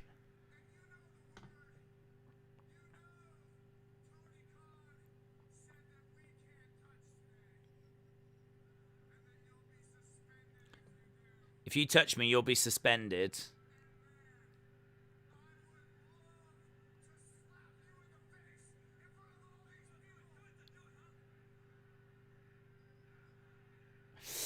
Does heel Bryan take the championship from Hangman and has a run until Kenny comes back?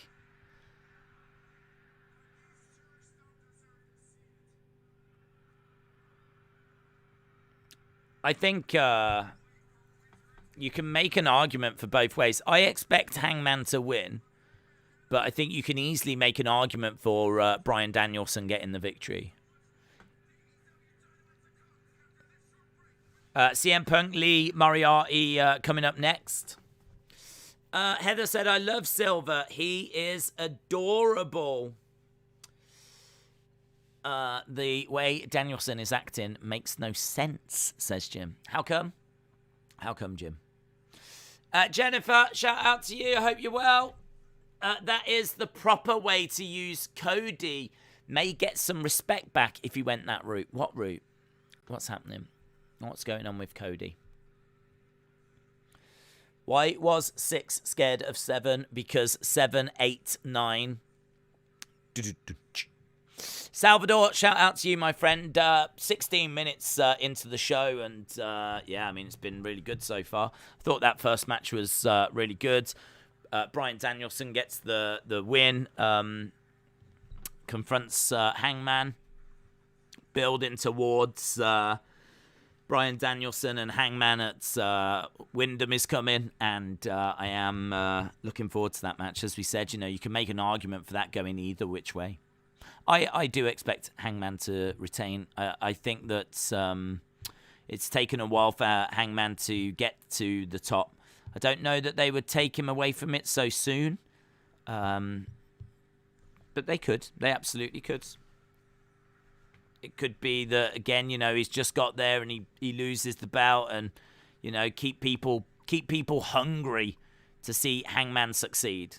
So, yeah, you know, could definitely see an argument for it.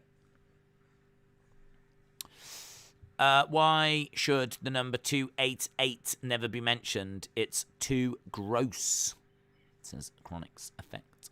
Who's from Long Island? I don't know, you know, Sal. Do you know, that's a really good point. I don't know because I was just thinking that, like, what Dark Order member is he facing next week? Who's from Long Island? So, yeah, I'm not too sure who it is. It's probably going to be like Evil Uno or someone, isn't it? Salvador, shout out to you. Days skips my comments, Jennifer. He has to. You understand. Yeah. I have a built-in William filter now. Daniel's attitude change just seems to have come out of nowhere, says Jim. So a good point. Hammer Studios says, how are you? I am good, thank you. I'm living my best life. Lone Star Friend said he's already faced Uno. Brad said it's John Silver that's from Long Island. I'm down for that. If we're getting Silver against Bryan Danielson next week, then that'll be really fun. My first taste of wrestling since I almost died, and it was awesome. By the way, thanks for the Twitter follow. Minty, shout out to you, buddy. What's this? Is Miro in heaven? Is Miro in heaven?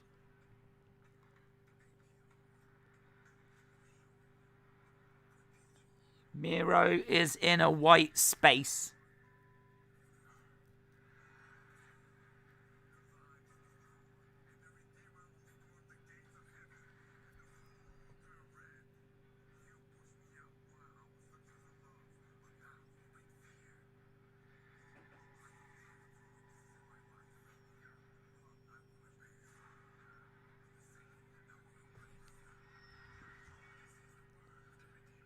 This is the word of the Redeemer. It's a bit weird. Right. What we got? I thought we were getting CM Punk next. Oh, we are. This is Lee. Oh, my God. This music I thought was for someone like flipping... what's her name? Maki Ito. The music's like... Yeah.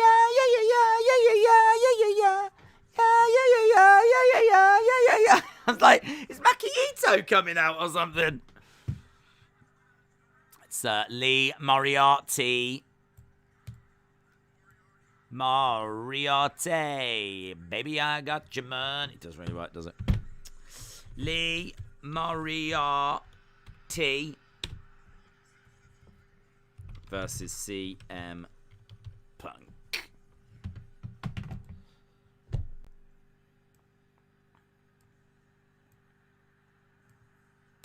Hello, what's his shirt? His shirt's different. What's his shirt say? Loss. No, Larry. What's his... I don't know what his shirt is. Larry? Something Larry.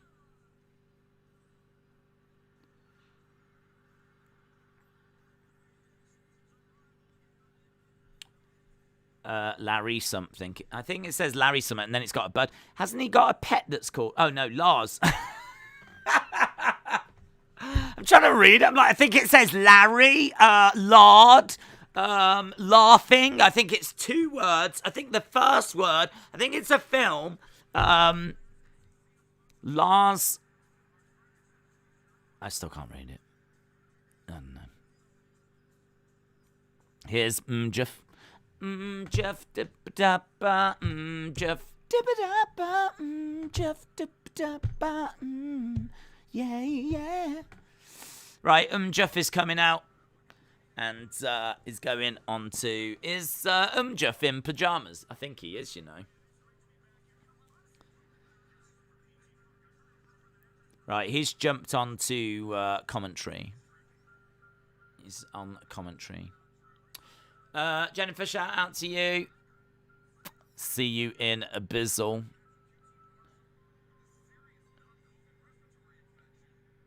Right.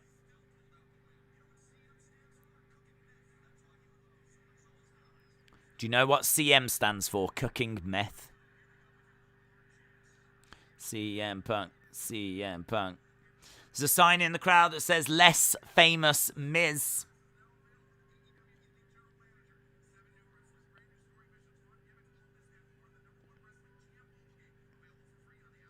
Elite General Manager Season 2 available now.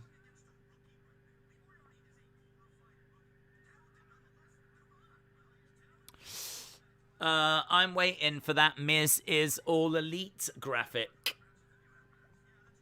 Ledger Killer, shout out to you. Right, we are underway with CM Punk against Lee Moriarty. And as you said, MJF is on commentary.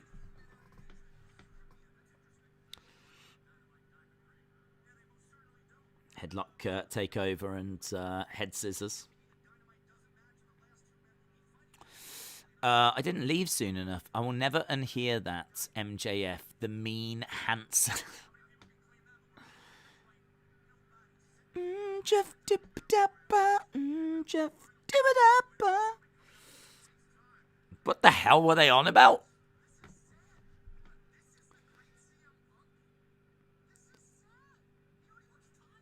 MJF said, this is sad. This is the great CM Punk. He already looks tired. And MJF says, come on, Shivani, admit this is laughable.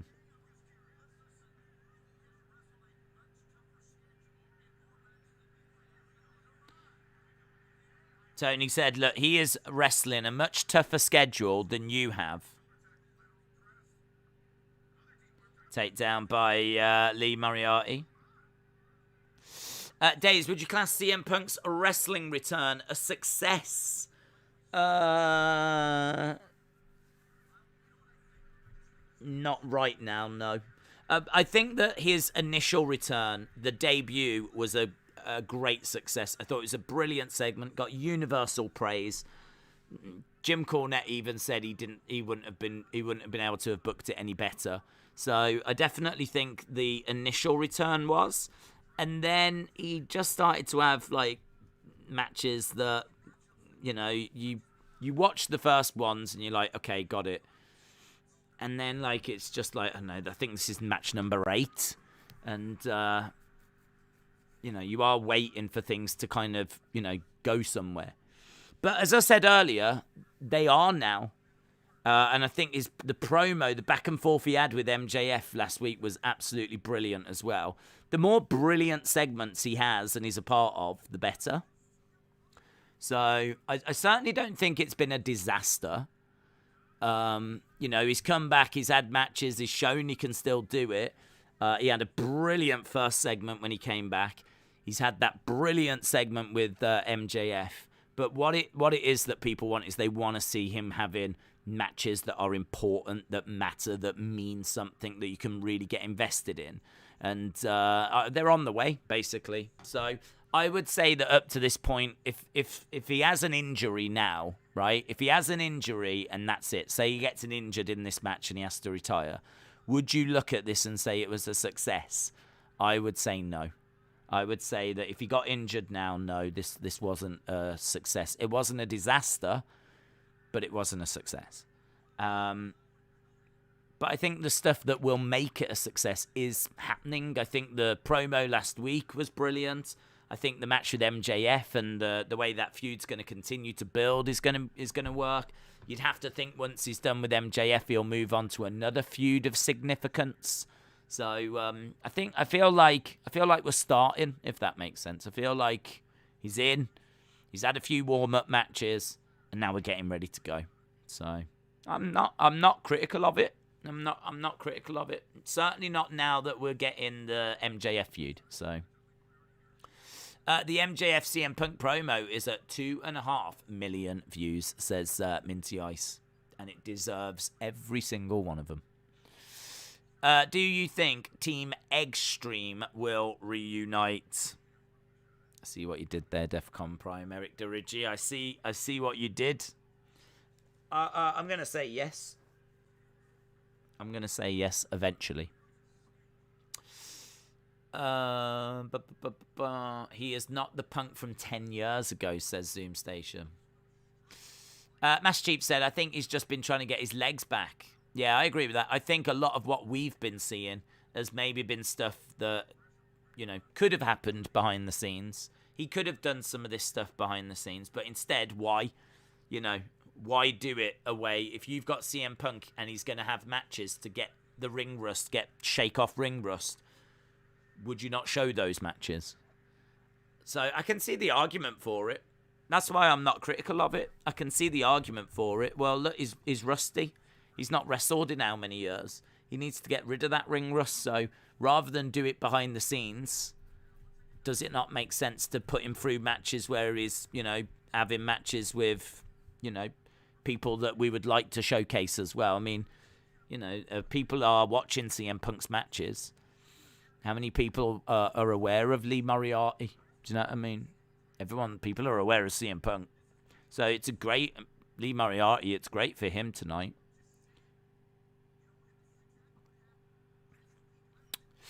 The problem is they're having Punk face jobbers too much, says 1987. Big fan. Salvador said it's true about the match level. He's done a good job of putting over young guys, and the injury possibility is a good point. Austin thinks Hangman is a heel and Bryan is a face, says Brony. Do you think Ruby Soho wins tonight? I can't remember who she faces. Who does she face? I mean, in all fairness, both of them are faces, aren't they? So I suppose it doesn't really matter. I'd imagine whoever they face is a heel, maybe? It's hard. It's really hard to call. It's really hard to call because both of them are faces. If you could look and the next person was, I don't know, say Britt Baker or whatever, yeah? Then you'd go, well, the person that's in this match is going to be a face. You need a face to go through to face Britt Baker. But I don't know if that works.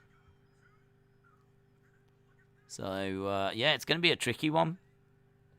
I would probably go with Ruby Soho just because I think she was a big recent signing for them. So I think Ruby Soho would be my pick.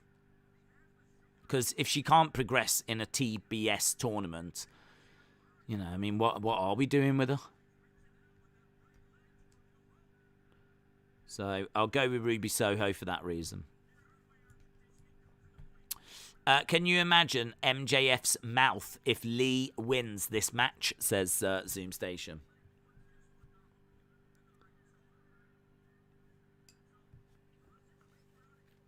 Right, we've got Lee Moriarty in the corner. Kick to the midsection. Crowd's a bit quiet for this. Slapped by CM Punk.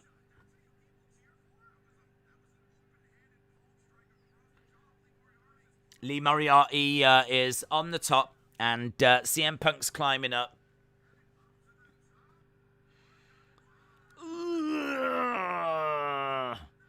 That was a Hurricanrana off the top, and Lee Moriarty kind of rolled through it. Lee Moriarty, they're exchanging pins.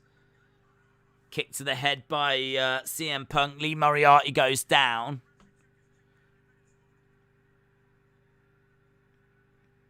That looked like he really spiked him in that Hurricanrana. I mean, the fact Moriarty was able to roll it through shows that he's all right. But, yeah, it did look like he really spiked him there. Punk looks slow, says Jonathan.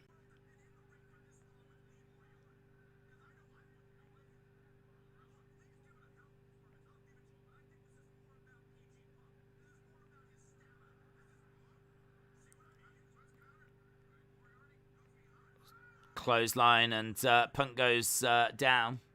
I mean, Punk probably is slow compared to, you know, what he was like. Gets planted, driven by Lee Moriarty to... Oh, I swear that you could have counted a 3 there.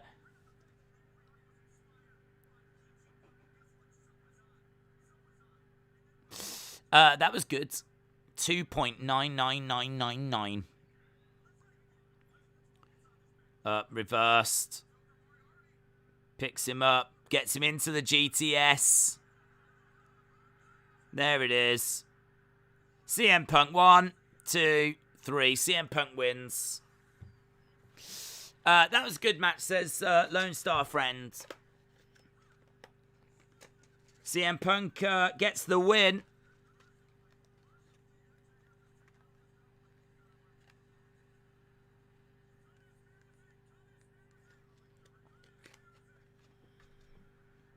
Right here is MJF.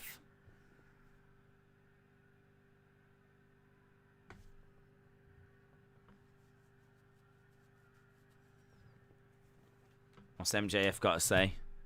You don't want to miss this. Let's see Here we go.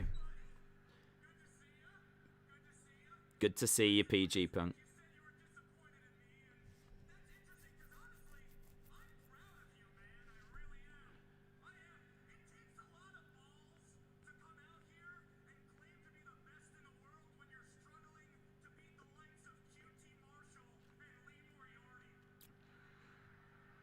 It's cute to call yourself the best in the world when you're struggling to beat QT Marshall and Lee Moriarty.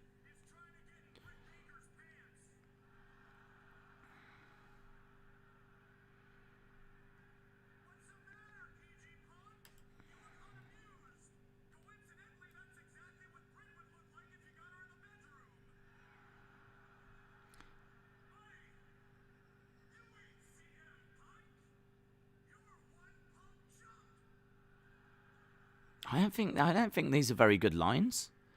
He's saying you want to get into Britt Baker's pants. I don't think he does. He says you look amused. That's how Britt would look if you did get her in the bedroom. I don't think he does. No, I don't think these are burns. Like,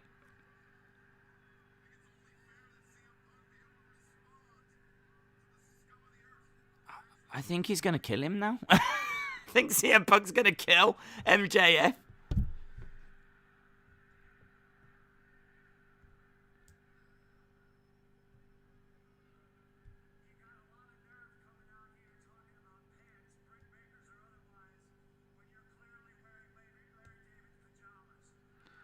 You're wearing Larry David's pajamas.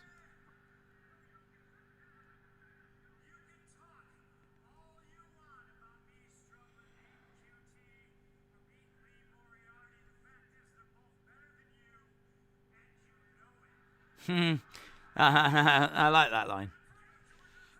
You can come out here and talk about me struggling to beat Lee Moriarty and QT Marshall, but they're both better than you, and you know it.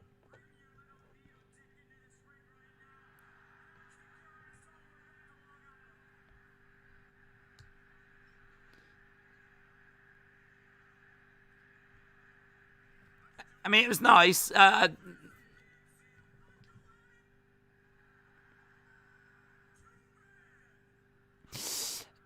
MJF got whipped again.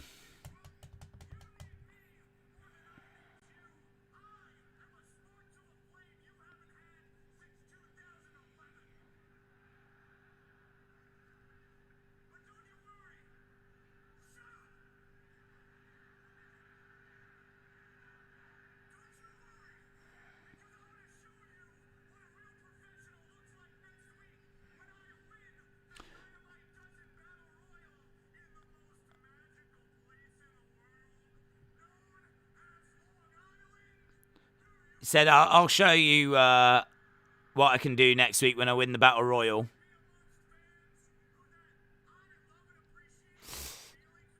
Uh, 2011 brought up again by The Miz. By The Miz.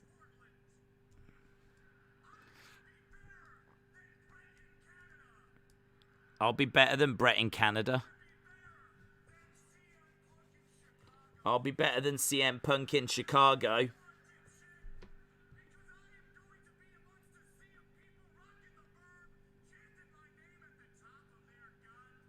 I should imagine CM Punk will eliminate him from that, wouldn't he? I'd guess. He's talking about, he's foreshadowing about how he's going to be, you know, he's going to put in a great performance. He's going to be better than Brett in Canada.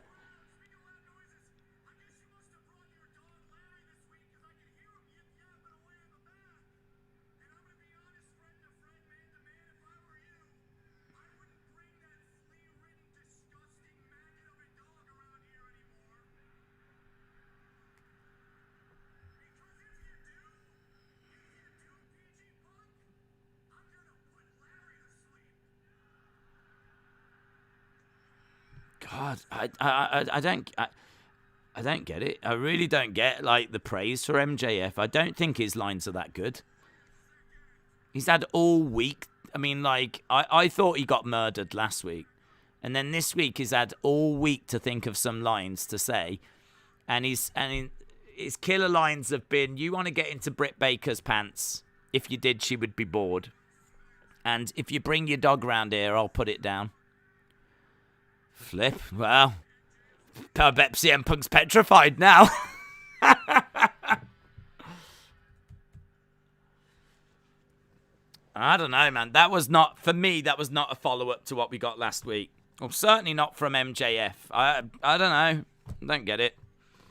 There's people that are, like, crazy about MJF. I can see people going, oh, MJF's on fire and all this kind of stuff in the chat. But for me, MJF's just really, I don't know, underperformed there.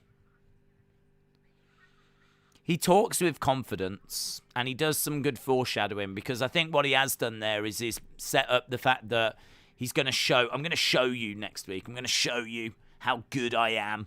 Yeah, I mean, me going back to, like, Long Island, where I'm from, it's going to be better than Brett going back to Canada. It's going to be better than CM Punk in Chicago. So I'm thinking he's probably foreshadowed the fact that he wants to win. He's going to show us how great he is, and that'll allow CM Punk to, like, eliminate him. That'll allow CM Punk to take that moment away from him. I'm guessing. But yeah, I do think the burns this week were poor.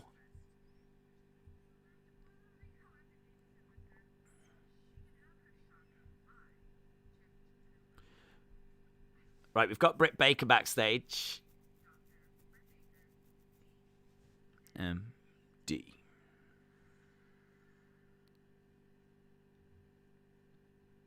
Right. We are at commercial break. J14 said, Dixie liked my tweets. What did you tweet, J14? What did you tweet? MJF's promo sucked, plain and simple. Arrogance and cockiness, the kids love it. Not strong from MJF, just kept on repeating PG Punk. I mean, the only thing I would say is that he's very confident. He's very young. He had some good lines last week. You know, the reason that promo worked was because of him. He played his part last week. I mean, you can't just say last week was all Punk. Absolutely, it was like MJF as well that was doing some good stuff. But, yeah, I think this week, you know, I mean, it just feels like MJF has got some work to do with, his delivery is exceptional. Like, MJF's delivery is brilliant, but he's got a bit of work to do with what he actually delivers. And, I mean, there was one bit, right? There was one bit where can I tell you what I thought he was going to say? He said, I thought I could hear Larry backstage. I could hear some whining and stuff. Let me just tell you right now, don't you dare ever bring that flea-ridden, disease-carrying, like, piece of trash to AEW again, right? But that's enough about AJ Lee. Oh, something like that. I thought he was going to turn it whereby he was making out that Larry the dog was backstage, and he goes off saying about it, and then he goes, but that's enough about AJ Lee.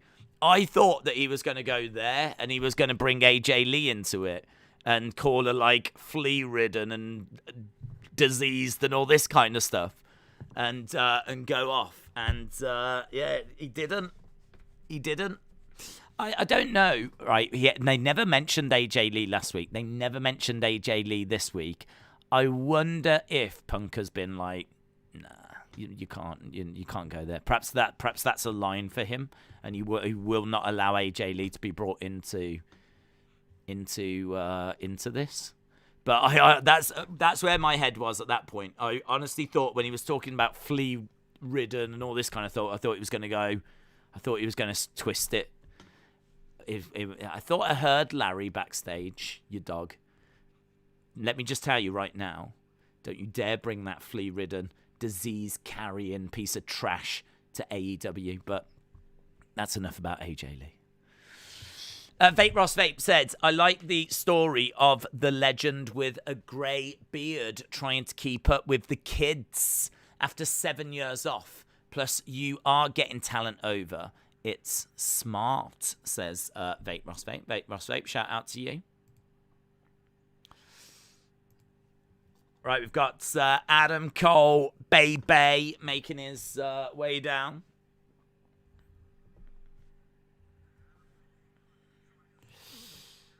I don't know, who's he? I don't even know if I know. Oh, it's... Do I know who he's facing? I don't know who he's facing.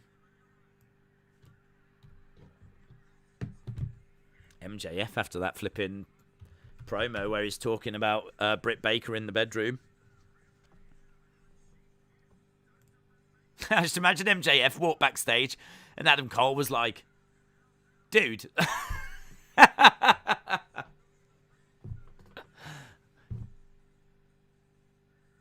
Dude, that's my partner you're talking about. All about the boom, no trouble. I hope Lance Archer is okay, says John.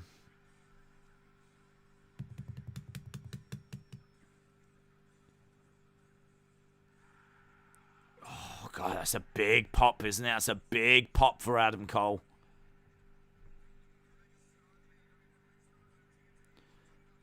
Adam Cole, baby.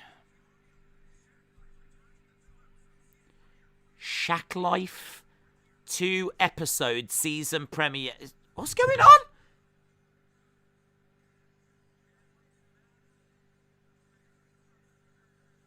Are we on? Oh, he's going on commentary. Okay. He's literally come down, got in the ring and gone, Adam Cole, baby. And then left the ring.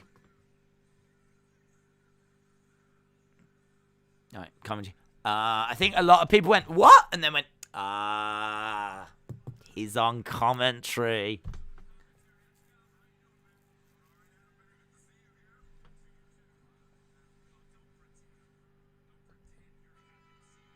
Right, okay. Here's Orange Cassidy. Is it Cassidy or Statlander? I don't have Cassidy written down, so I don't know who he's facing.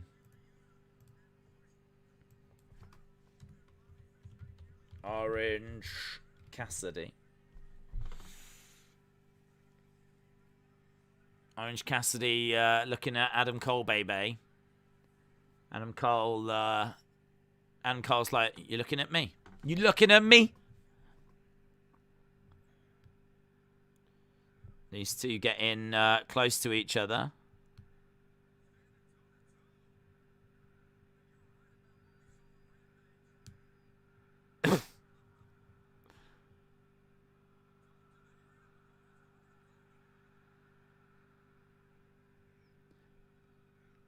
Okay, so Orange Cassidy tells Adam Cole to stop, and he puts his hands in his pockets. We got the Bucks.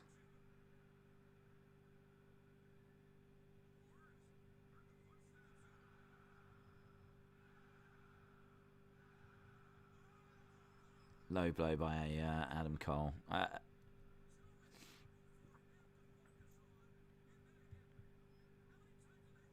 This is the silliness that I would like to try and edge away from.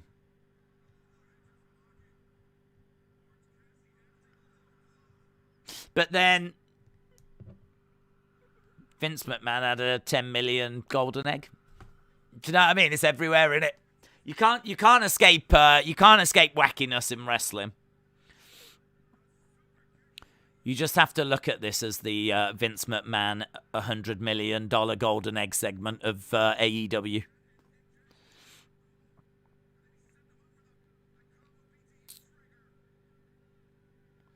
Right, they've got... right, and now we get Best Friends coming out.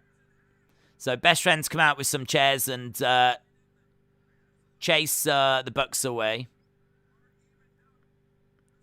The crowd are really quiet for this, you know. The crowd are... There's very little reaction. I mean, when Orange Cassidy was doing the slow kicks, there was like a, oh.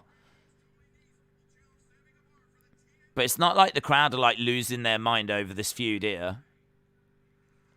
It's really quiet.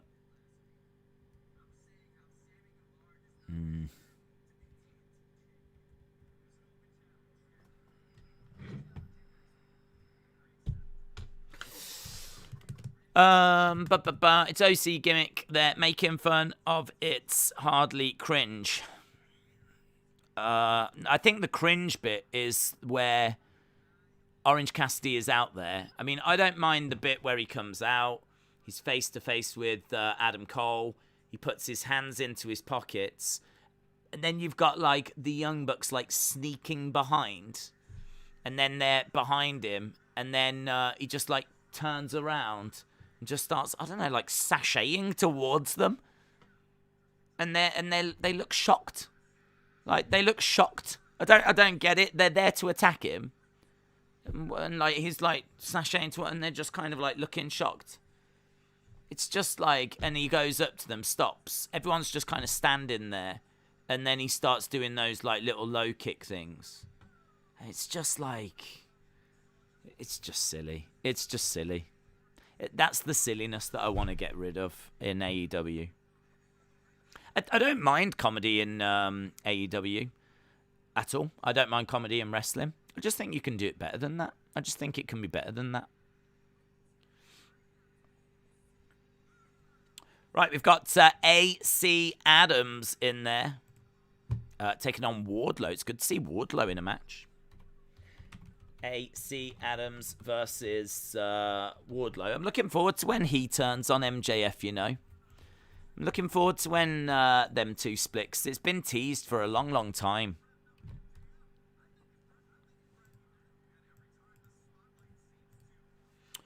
Knee to the midsection by Wardlow.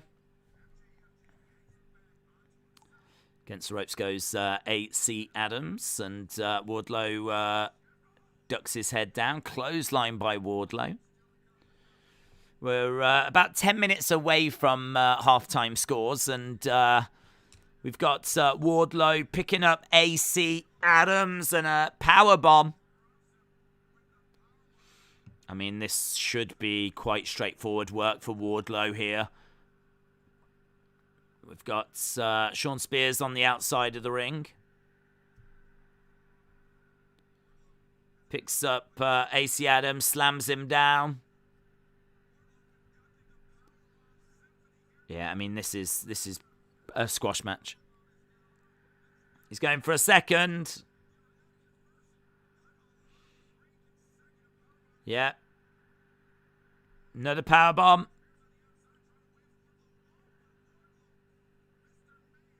One, two, three. Wardlow wins. Shawn Spears comes in with a chair and starts smashing away on AC Adams. Actually breaks the chair, look. The seat part of the chair has popped out.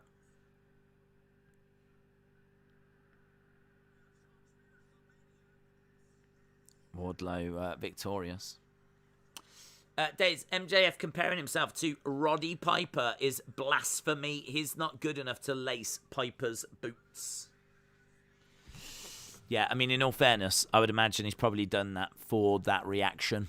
For that exact reaction.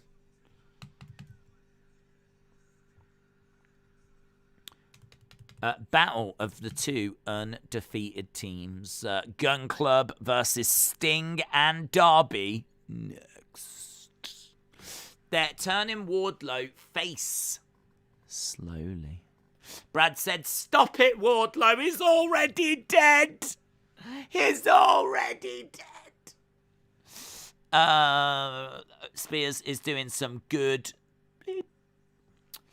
Is AEW still in commercial? I'm at commercial, yes. Days, can you unmod Austin and mod John just to see what conspires? Oh, I should imagine it would be absolute carnage. Absolute carnage. Look up Galton Gunn's win-loss record. He is the next AEW champion. What's it? Galton Gunn. Who the hell is Galton Gunn? Galton Gunn win-loss record. I don't even know if I've spelt that correctly. Colton Gunn.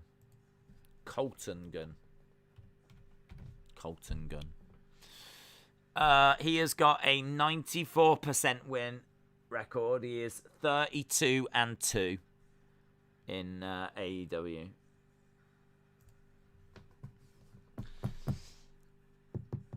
Bum, bum, bum, bum, bum. 32-2. What does he look like?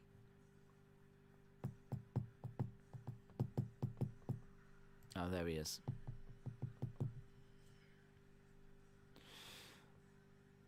Yeah. It's good records.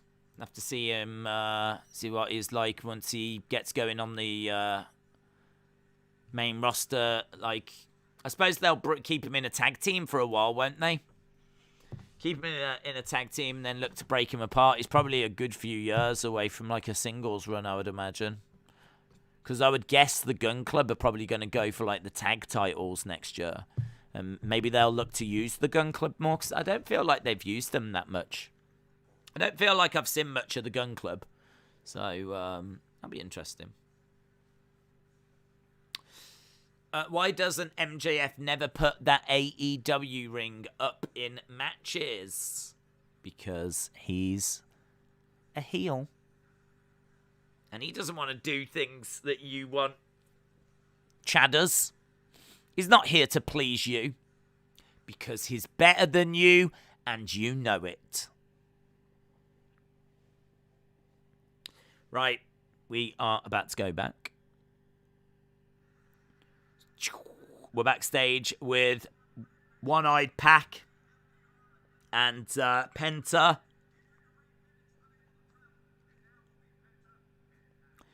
Phoenix is unable to travel, so it's going to be Penta and Pac. It's going to be PP. PP, Team PP.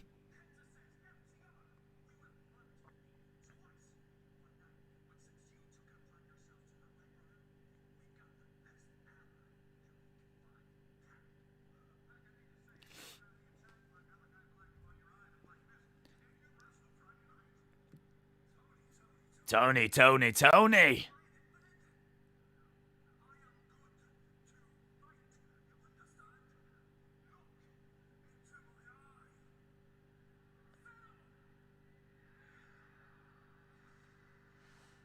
Pac.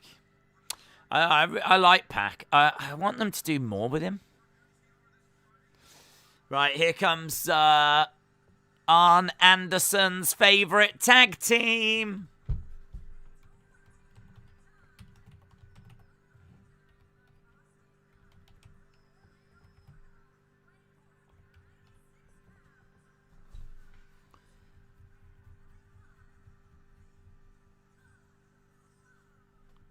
Colton and I don't know their names.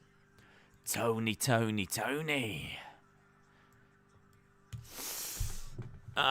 Billy Gunn is so freaking tan. He is freaking tan. William said, I am watching the lighting of the New York Christmas tree. Pac always reminds me of Neville. I don't know why. I don't know why. Completely different characters. Completely different companies. I think Neville had 2 eyes. So. It's Sting! Sting! It's Snow! Snow is here!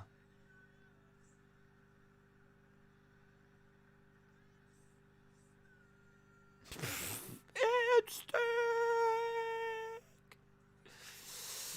I'd like to think that when things are going well with a lady, that's exactly what Tony shouts as well. It's Sting!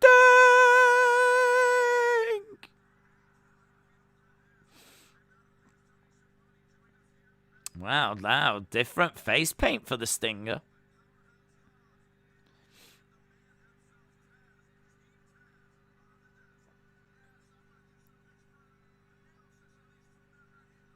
Yeah, full face paint for Darby. Normally only gets half face paint, but full face paint. There's a sign in the crowd that says, Darby is a god. And there's Sting with slightly different face paint as well.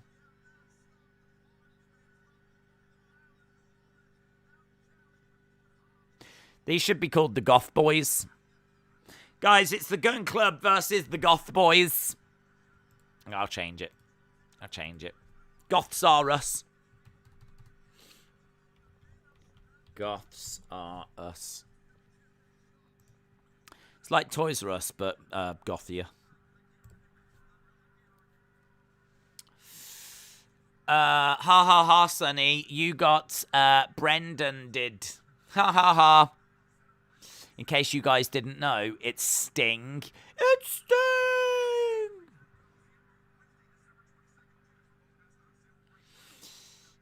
Darby looks right out of Karate Kid.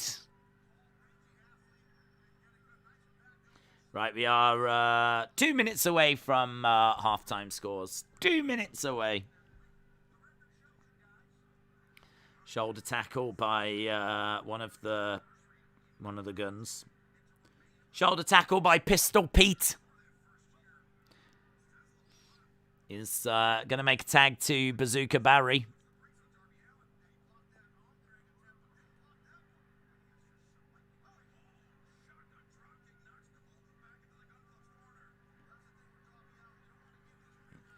Right, he gets up. It's actually Billy. Billy's one of the Guns, you know. I thought it was going to be the 2 lads, but it's not. It's Billy Gunn's in there. Billy Gunn's staring at the Stinger. Stinger gets in. Sting tags in. We got Sting and Billy Gunn. This is fun, isn't it? Come on, man. He's towering over Billy Gunn.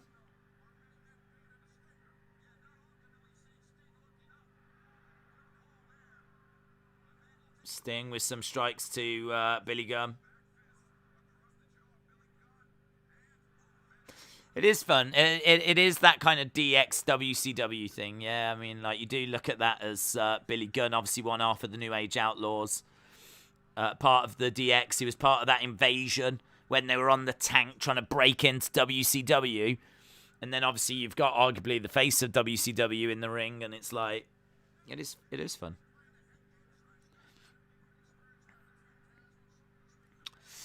DX versus NWO Wolfpack in 2021. Billy owns a fountain of youth. James Payne's Vids and Streams says Britt Baker could probably break every bone in MJF's body. In comes Darby.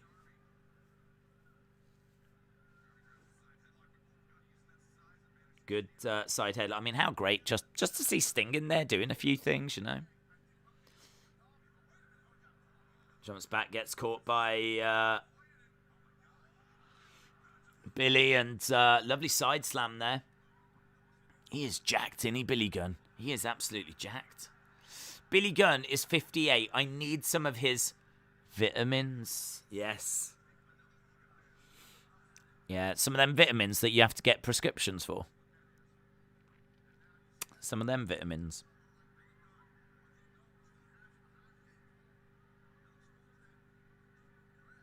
I don't know, man. Perhaps he just flipping lives in the gym. But he is incredible for 58. What a physique.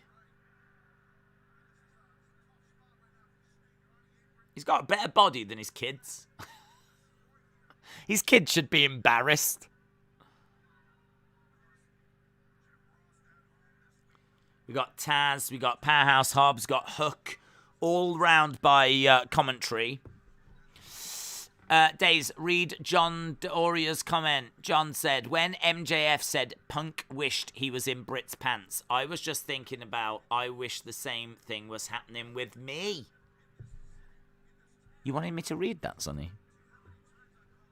You wanted me to read John being a perv?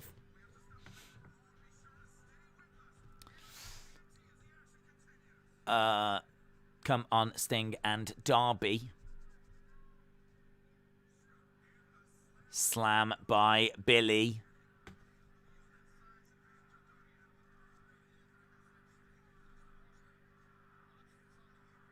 Still to come, we got KRIS Statlander against Ruby Soho.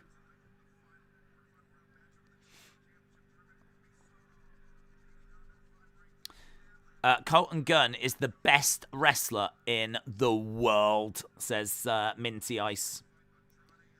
The best wrestler in the world. Better than Hook. You got to call him out for his perviness. John DePervia. I think we all know what John DePervia's like now. John's a weirdo, says Rachel.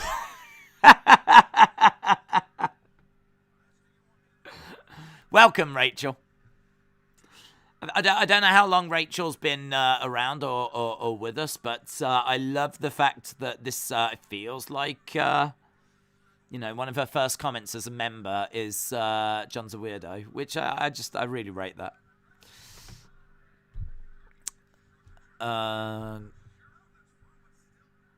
Between Sting and Billy's 72 years of experience in the ring, both debuted in 1985.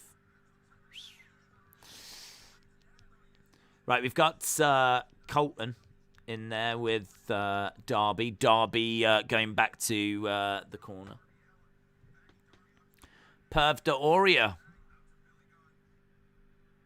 Sounds like a cologne, doesn't it? Are you wearing Calvin Klein? No. I'm wearing Perv D'Oria, and yeah, it's a real hit with the ladies. Well, actually, it's not. The ladies, if you wear Perv D'Oria to a club, you just get women coming up to you, slapping you in the face. You don't even have to say anything. They just come up and they just go like that. What? I didn't do anything. You know what you did. You're wearing Perv D'Oria, aren't you? Jesus.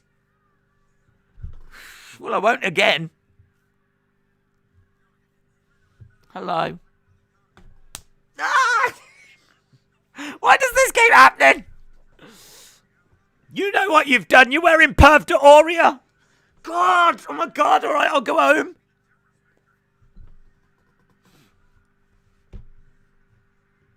Hi, are you the taxi driver? Oh, my God. You're a woman. No. Ah! It's the worst day of my life.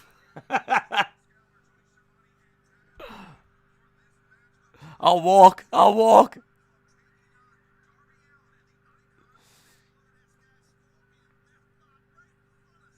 Right, we've got Darby trying to make the tag. People would kiss you if you was wearing that. I don't think so, because I think I just played out exactly what would happen. Jay Lethal was on Dark. Download the #1 wrestling GM mobile game for free. Darby pushes the son into the father. Sting is in. It's Sting. Sting taking down Colton, taking down Billy. Stinger splash. Another Stinger splash. Sting, that tag doesn't count. Your feet have to be on the apron.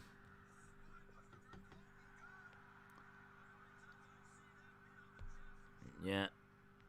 Beats the chest. He's looking for the Scorpion Deathlock. Gets it. Scorpion Deathlock applied. Austin Gun comes in. Oh, I'll tell you what, that's a great suicide dive by Darby. Darby's got to be so careful though, because I mean, he just went a million miles an hour, went through the bottom rope. Man, it's so he proper crashed and burned. Darby is so good at I completely agree with CM Punk. CM Punk, it was said no one else should do a suicide dive. If you can't do it as good as Darby Allin, don't do it. Look at him. He's so good at it. Everyone else, when they go through, they're like...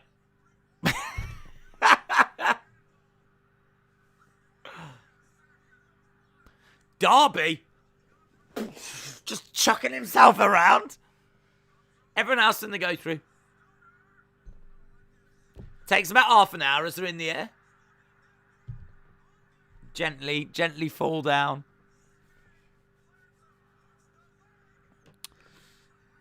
And Sting gets the pin. Sting! It's Sting! Stingy Sting! Gothsaurus have won. I don't know. Is the red in his hair blood? He hit his head, said Liv and Zelina.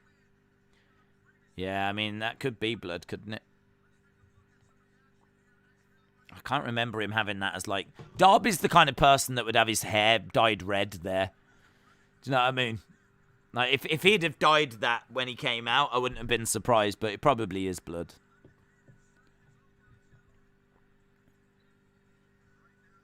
It's Sting. Le Champion. Right, backstage with Le Champion.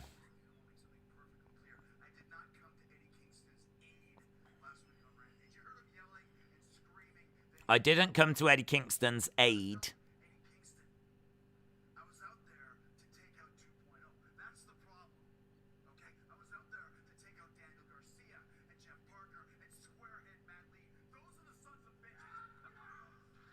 Okay, here they are. 2.0. Garcia. Get Le Champion. They throw him into a trunk.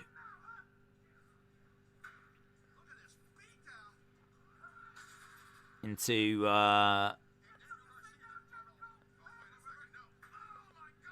chair strike.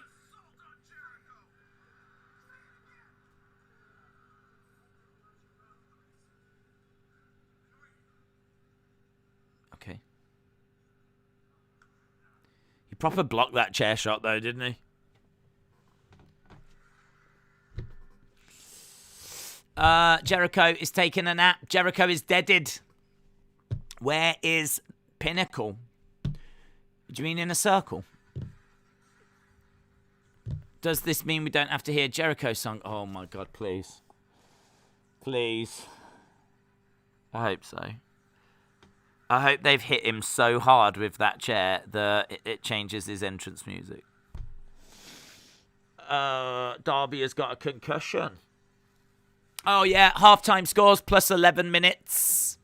Halftime scores plus 11 minutes. Get in your halftime scores plus 11 minutes. It's not my fault. For some reason, there's no advert right at the halfway point. Halftime scores. Get him in, get him in, get him in. Brendan has, because he is on it. He is on the ball. Brendan Joduin Pacuet says 9.7. Jonathan says 9. Vape Ross Vape said, I am a 2.0 / Garcia mark. But what is your AEW Dynamite mark? Lone Star Friend said 7.5. Liv and Zelina Stan says 9. Judas out of 10. Jonathan says 11. Brad G says 7.5. Deutschland via Baden says 6. Halftime score plus 11 minutes says Austin. I didn't see what he said. Yeah, Austin said something. Austin definitely said something. Lots of 7s. John said 7.12 useless WWE security people out of 10. Ledger Killer says 7. Brony says 7. Justin says 7. Rashawn says 7. Minty I said 11 minutes ago it was an 8. 11 minutes later, it's an 8.1. Sheets. Ruby Soho's favorite gas station.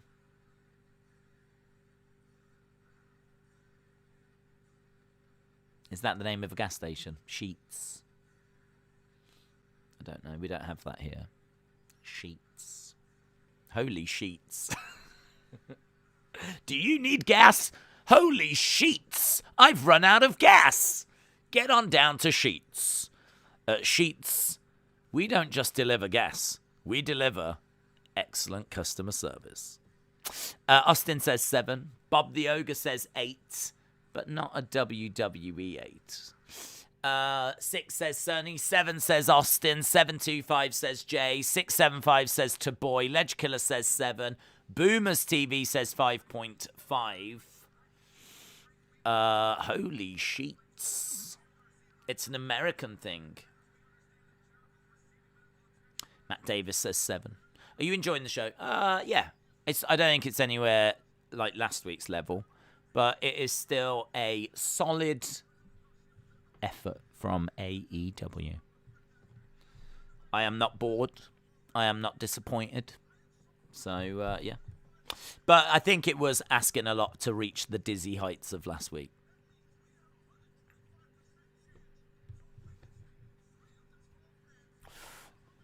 Six says Trey. 7.5 says Master.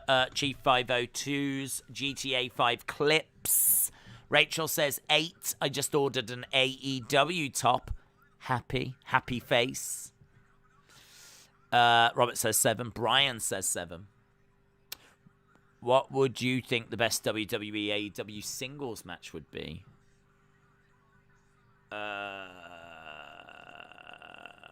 Roman versus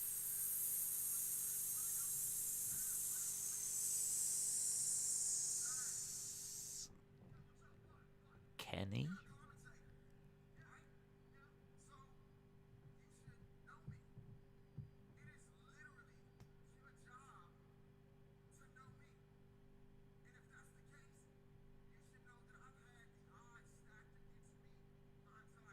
Okay, we've got Leo Rush that's come out. I like Leo Rush. I like him. Taz says, what's your point?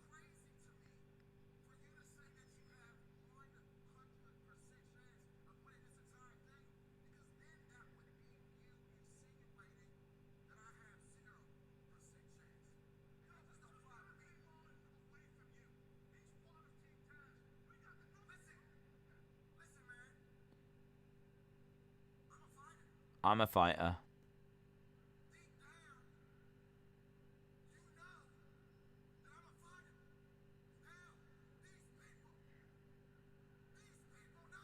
These people know.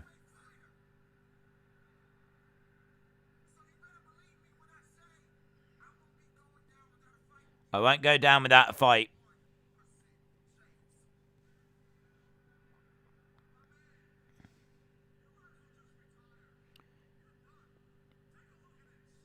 Taz says you might as well retire. Dante Martin has come out. Dante Martin comes out with Ricky Starks.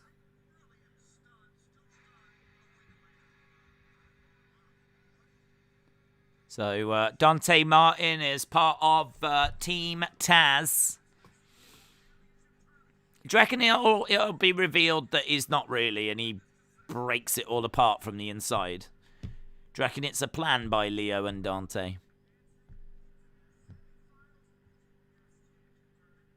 Here's Jade Cargill.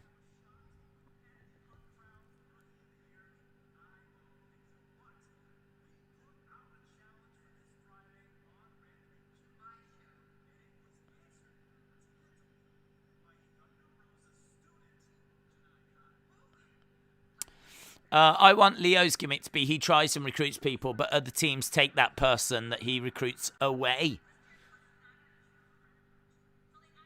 Here's Thunder.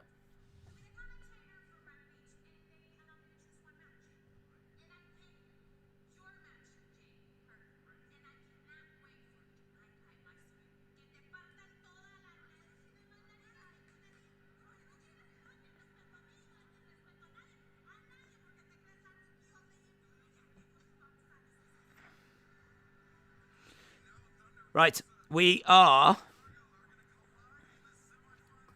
Okay, going to the TBS thing. She's speaking in tongues.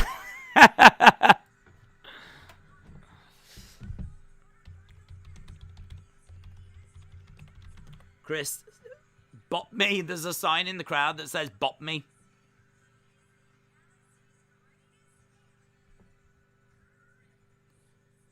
Chris Statlander making her way down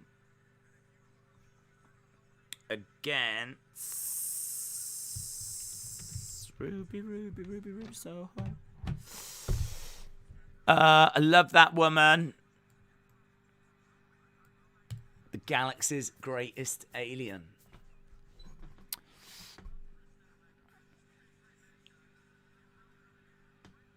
Ruby Soho. Here's Rubes. I want Ruby to win. Runaway Ruby Soho.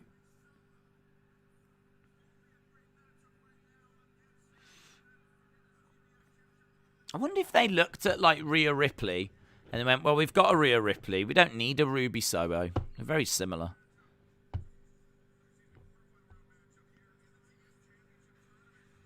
You know, we've got the kind of rock punk girl with tattoos. I can't think of any other reason why you would let Ruby Soho go. I think she's great. I think she's a really good wrestler.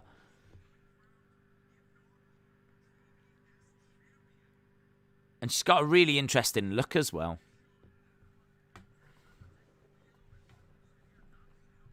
I can only think it was that. Unless, like, she had some heat backstage I don't know about. But I doubt it, because she seems lovely. Ruby Soho. I'm surprised that... where's Orange Cassidy? Oh, he got beaten up, didn't he, in all fairness? I'm just surprised that Statlander's come out on her own. Taz recruiting a female Cyan. Do you think Ruby has been an afterthought? Yeah, a little, yeah. Yeah, I mean, you can't push everyone, can you? I understand that. You know, if you're going to have Britt have this long title run, I mean, she has faced Britt. They did build her up to face Britt, but she didn't succeed. So, where do you go after that? I actually think putting the TBS title on Ruby is not the worst idea, but it's difficult because you've got someone like Jade Cargill and you've got someone like Thunder Rosa, and, you know, it is starting to get quite stacked.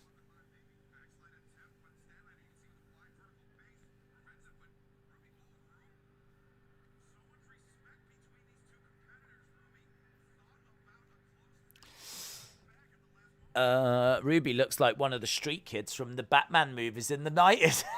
I wish that was her gimmick. We've got two faces going at it. They shouldn't have backup, says Heather. I don't think, though, that people out there interfere for Statlander. Aren't they just there for, like, morale? Aren't they just there as support?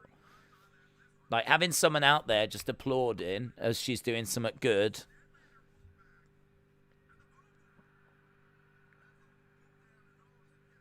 I certainly wouldn't have them come out and help her win the match.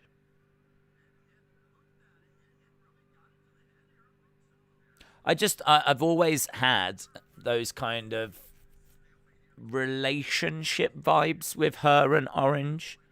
So if he hadn't been beaten up, I would have expected him to have come out with her and just been standing there and not featured in the match and just applauded and whatever.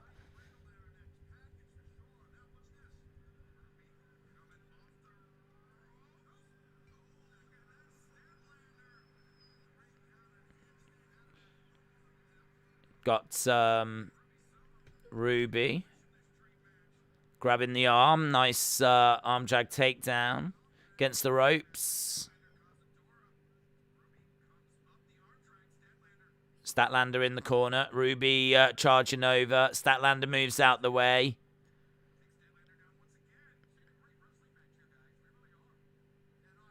Oof. Flatliner by Ruby.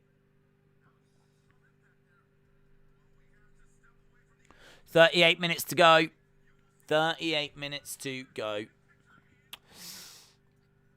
Are they in a relationship, Heather? I don't actually know. I don't know. They're probably not in a real relationship. But I am waiting for that, for more. It's probably something that's playing on Being the Elite, in all fairness. It's probably something that's playing out on... yeah, Being the Elite and Dark and whatnot.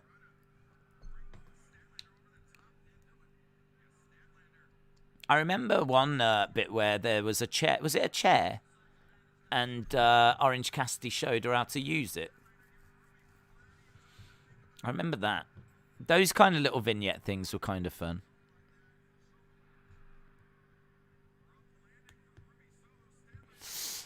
Ruby reminds me of Laurie Petty. Nice exchange. Right, we've got knee to the back by KRIS Statlander.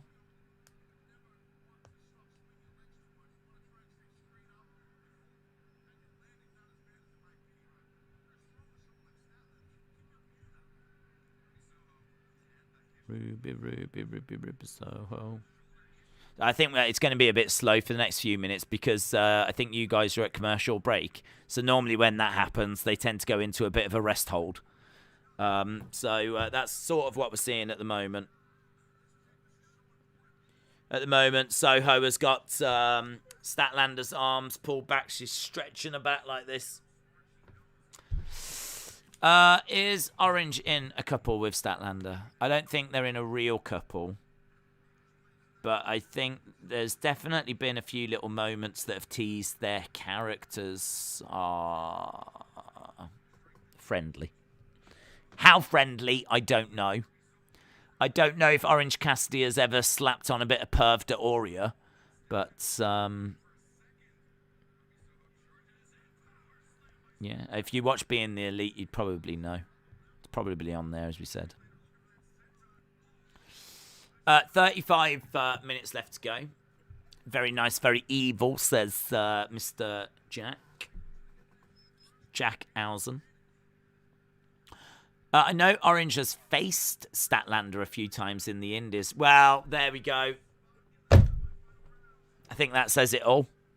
Because we all know when you like someone and you've got feelings for someone, then you do tend to have wrestling matches with them on the indie scene. So that's pretty much it. That's, I think, confirmed.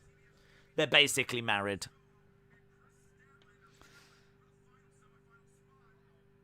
Down goes Statlander. I pooped myself at a GCW show. I don't know why I put that out to the public, but there you go. I should imagine it happens quite a bit at GCW, in all fairness. I doubt you was the only one that did that in the crowd that night. Rachel said, I'm watching this in the UK. I'm dedicated of watching the channel now that I am a member, says Rachel. Rachel, welcome. It's lovely to have you on board. We do watch every week. And we watch Rampage as well on a Friday night. It's been a decent show. It's been a decent show. Strikes coming in by Statlander. I don't know what our main event is. Is it the Cody Andrade street fight? Oh, I'm looking forward to that. I'm looking forward to that. That deserves to be the main event.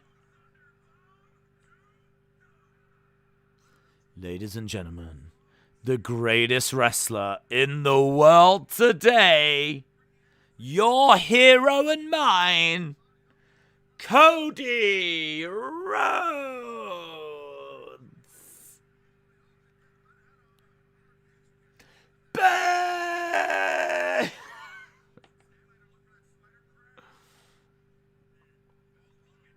Nice. Lovely little stretch that Statlander's got on Ruby Soho. Into the corner goes Ruby. Driver. 1, 2.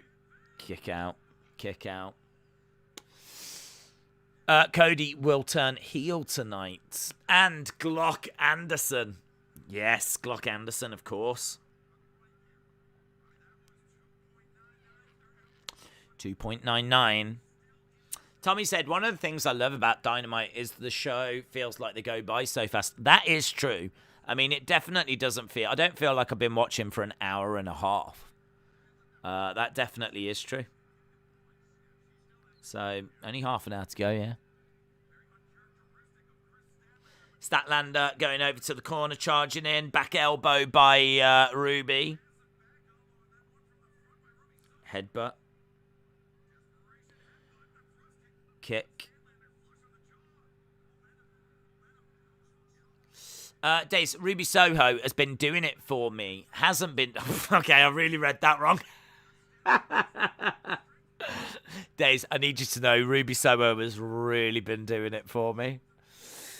No, Ruby Soho hasn't been doing it for me. I find her a bit boring. I'm more into Britt Baker and Thunder Rosa.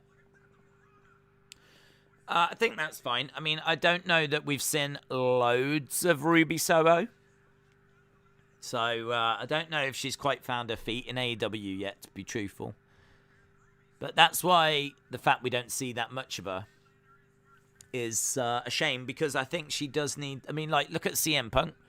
CM Punk, they're just giving him match after match after match so that he can, you know, get up and running. And even though Ruby has wrestled, obviously, a lot in recent years, I do think, like, being on her own and having a bit of a new audience, and there's a lot to adapt to. So I wish we could see her more so that she could develop her character a bit more and get comfortable a bit more. It does feel like she hasn't quite got comfortable. But I mean, this match was fairly decent. Ruby Soho does progress. Ruby Soho. Aww.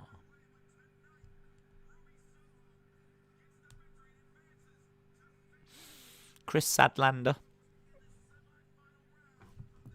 We've got a KRIS Statlander. That's what we've got.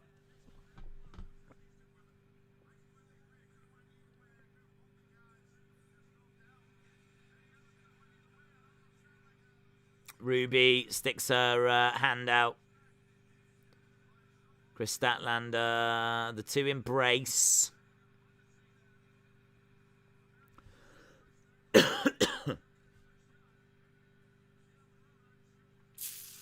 I thought someone was going to turn there. I thought Statlander might. I don't know why.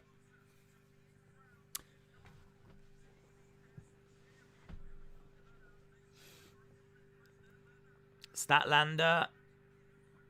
Head into the back. I Why is Vicky Guerrero here?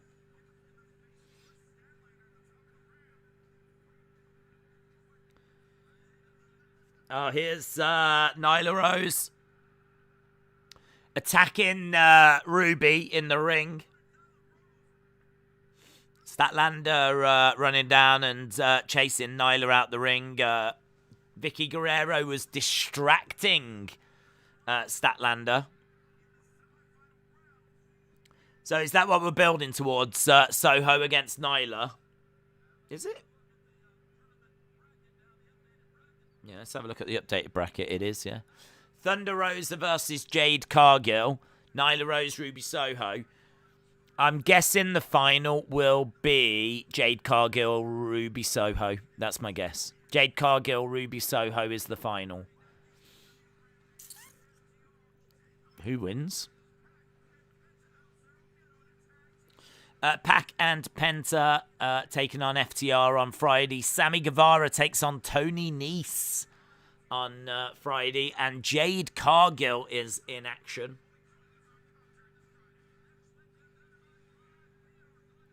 And next week, we've got the Diamond Battle Royal. Jamie Hayter takes on Riho. Bryan Danielson takes on John Silver.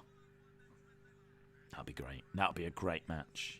And Windham is coming. It's been announced. Hangman versus Bryan Danielson. That's in 2 weeks' time. But coming up next, Andrade takes on one of the biggest heels in all of wrestling, Cody Rhodes. This will be good, man. Good main event. Andrade versus Cody Rhodes.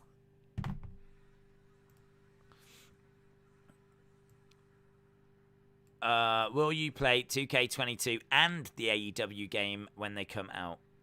Probs not, to be honest, because of time. And I'm so tired and bored of buying WWE games and not playing them. I still have not played a single second of WWE Battleground. Not a single second of it. And I bought it not long after it came out. It's just what I do. I buy games, I'll play one match and I'm like, nah, I haven't got time. Or it's not grabbing me. Or I will admit that the new game looks good. The new WWE game looks good. But no, probably not. Is the House of Black going to make an appearance, says Mr. Jack? Maybe. Windham is coming to a theatre near you next year, says Erase Your Mind. When Umjeff goes to Long Island, do you think he's going to be cheered or no? I don't know, I don't know. I'm leaning towards yes, but he might get even more, he might get booed even louder as a sign of respect because he's a heel and they might want to boo him. He will get a reaction, but I can't quite tell if it'll be cheers or boos. Yeah, I'm not sure. Depends if he's going to lay into them. Do you know what I mean? I don't know what Long Island's rivals are, but imagine if he walks out in the rivals' football shirt. You know, whoever it might be, whatever sport they do on Long Island that is popular. If he wore, the rival team shirt, he'll get instant heat then. Instant heat. So he can sort of ensure that he doesn't get cheers. If he wants to be booed, then do that. All he's got to do is wear, the baseball shirt of Short Island. If he wears the baseball shirt of Short Island, then the Long Island fans will start booing him. It's just an easy way of getting cheap. It's a cheap heat in it. Days, doesn't Winter is coming sound like Windham is coming? Now you mention it. It does, Eddie. It does. Windham is coming. Well, confirmed. Here is Andrade. MJF's parents booed him. That's true. I think they didn't have a sign last time that said MJF is our son and even we can't stand him. So, like, booing him is a sign of respect if you do it, like, passionately and loud, because he's a heel and he's meant to be booed. Why has he got a knife? Why did Andrade have a knife?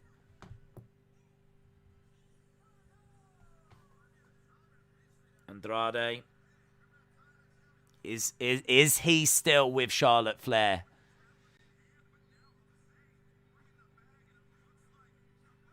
In all fairness, you know, if Andrade and Charlotte break up, that would be a big blow to Charlotte going to AEW. Because I think he would be one of the main reasons for her going there.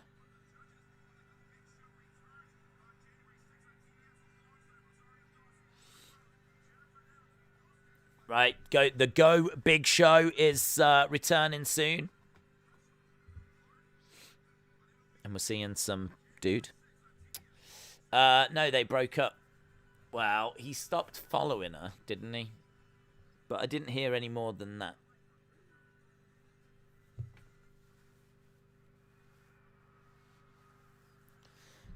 Right, what's the reaction? What's the reaction?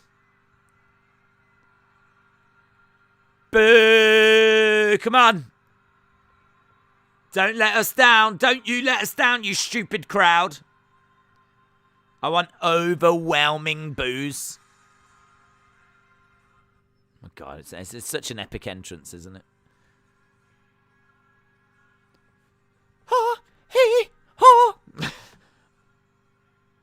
There he is. Raising up. Ha! He! Ha! Boo this man! Boo this man! Everybody will you boo this man?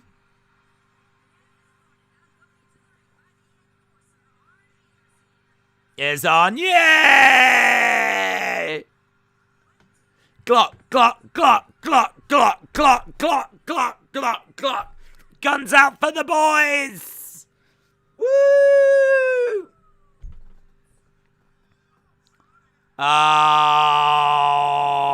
Andrade. Arn has just fallen. Arn just fell. I don't know if that was a botch. Either way, they're fighting. Yeah, they're brawl. I think Arn falling was a botch. Oh, backhand. Why is the guy that's with Andrade under the impression that he's going to beat up Arn Anderson? I'm a flipping idiot.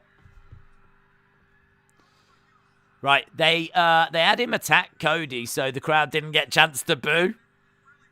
Lol.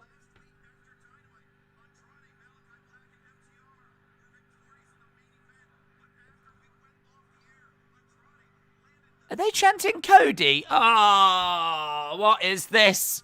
AEW fans are not helping themselves here. Cody, Cody, Cody.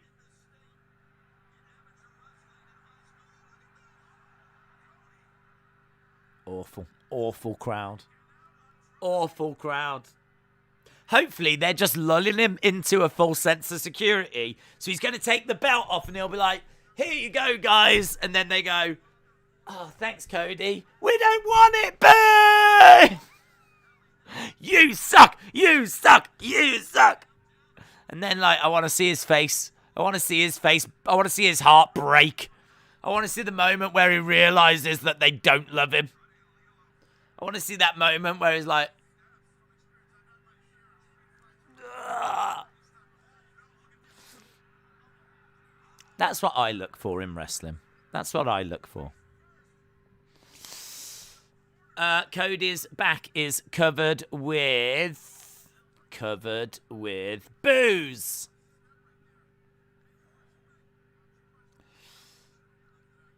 Andrade. Andrade's back is covered in sweat by the looks of it. This match is in his home state, says Mr. Jack. Suppose so.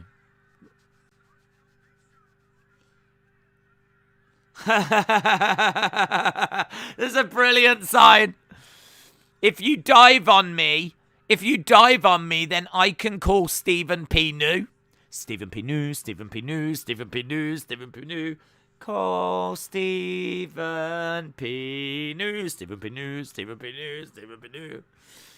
He is the lawyer that sponsors Jim Cornette. If you dive on me, then I can call Stephen P. New. They're definitely going to steer clear of that dude and that sign. Turn, Cody, turn sign. Turn, Cody, turn.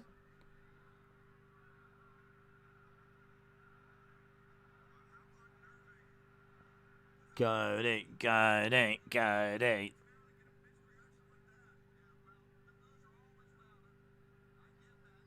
They're saying how unnerving to get a mixed reaction. So the commentators are saying, okay, here we go. Here we go. He takes off the weight belt. Oh, yeah, his back is burned. Why is his back all burnt? Cody's skin is peeling.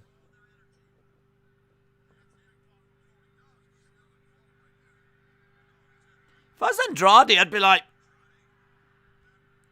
can't you get me like a wrestler that's not falling apart?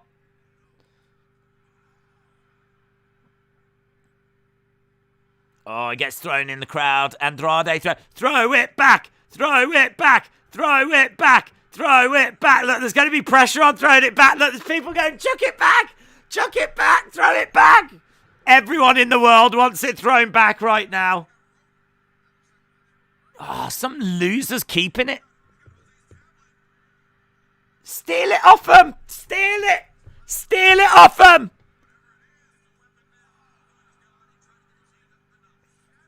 Ah, some loser. I bet it's gone to a kid. Take it off the kid. It's really easy to get things off kids. So easy. I don't know why it's not come back. This crowd. I hate this crowd.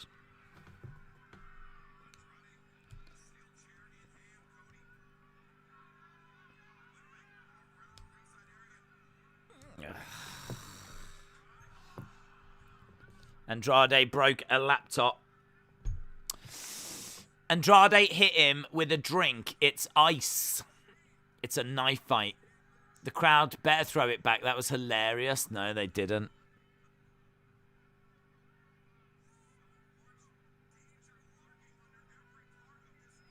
Some fan has just kept it.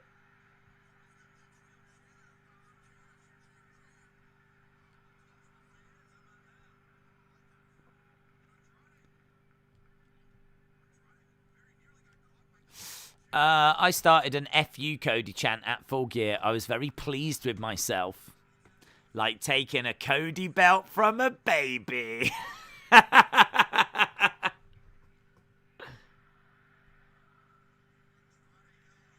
We want tables is the chant.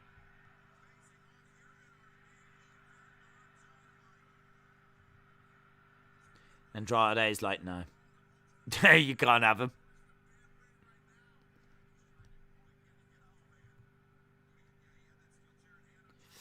Andrade slams Cody down.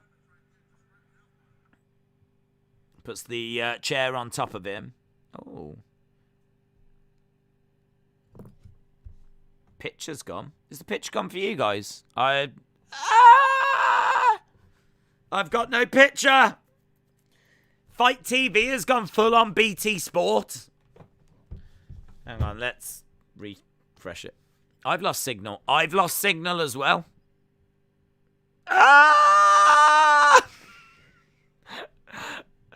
That's what happens if you don't throw the belt back. Stupid fans.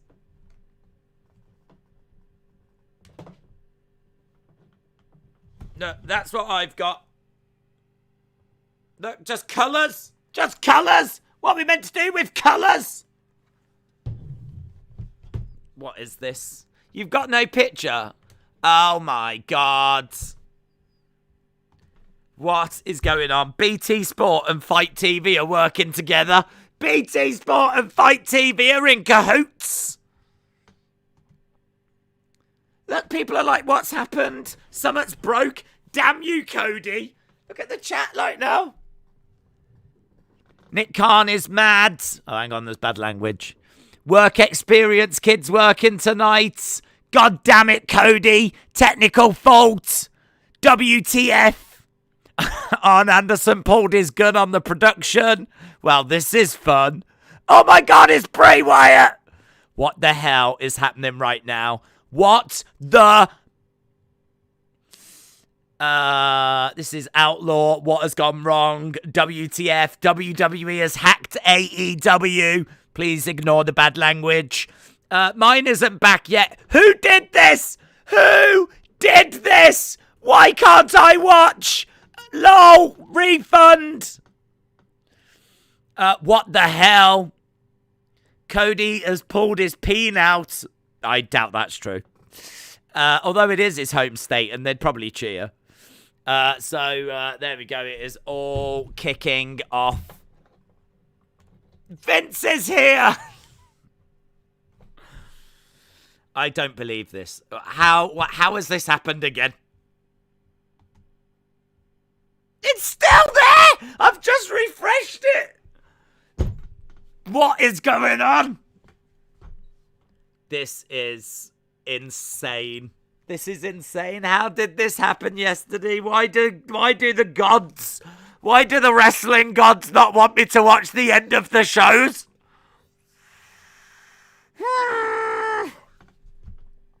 Okay, come on, we can do this. Still not there. Is it on Watch Wrestling? Can I go to Watch Wrestling? I'm going to have to go to Watch Wrestling. I've got no option. Stupid Cody, stupid Cody. I am blaming stupid Cody.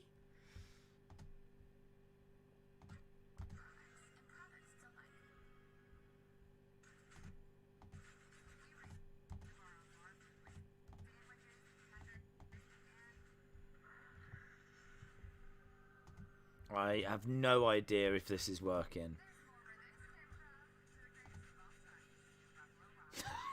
I still have just colours. Oh my God, this is so annoying.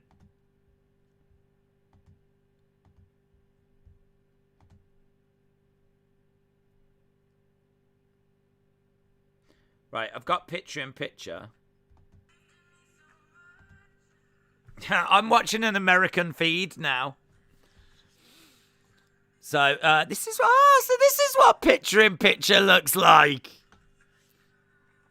Right, there's some woman in, like, black and white. What is this? Is this an advert? Is this one of your adverts? What's this an advert for?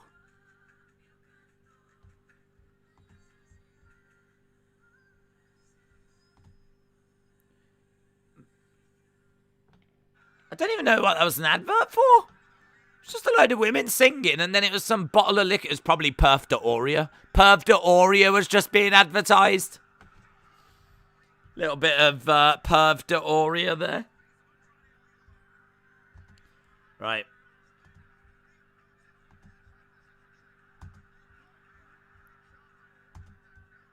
Still not working on Fight TV. Right, Cody. His back is really burnt, isn't it? It is one of our adverts, unfortunately. Right, block shot there by Cody. Andrade trying to get a shot in. Andrade going against the ropes. Big boot by Andrade. Oh, he got chain wrapped round his hand and he knocks down Andrade. We're into the final segment of the show. We got 9 minutes to go. Those poor people over on Fight. People are just, honestly, they're just spamming the word refund now. We want refunds. Refund. Does anyone know the Muffin Man? I don't know what that's got to do with anything. Okada is here.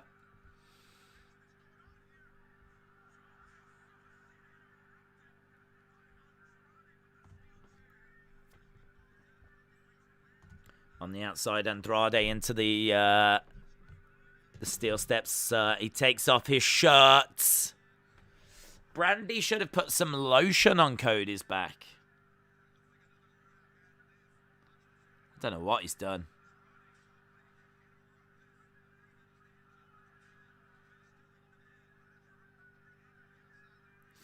Andrade, the floor is exposed.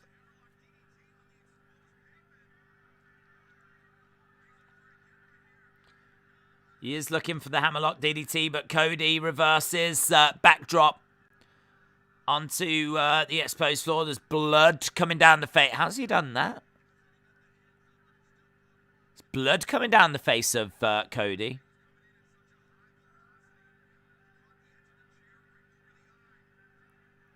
Cody going under the ring, and he's trying to move the ring mats out the way. He's going for a kendo stick. No, he doesn't want a kendo stick. He's got a sledgehammer.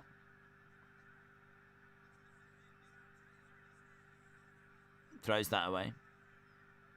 He's got a golden shovel.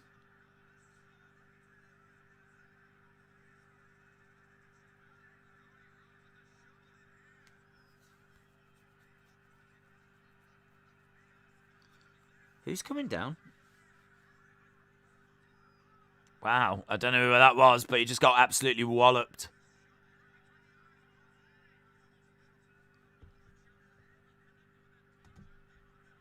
Andrade on the top. Crossbody to the outside.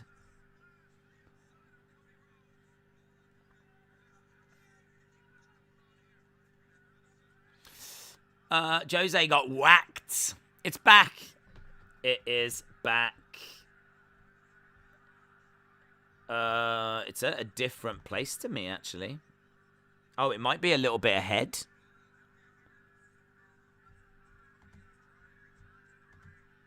Yeah, it's a bit ahead. Okay, that's good. I didn't realise that was a fair few seconds behind. Right, we are back on Fight. Knee strike by Andrade, but Cody gets the chair in the way. Days missed the belt being thrown. His screen was messed up. No, I saw it.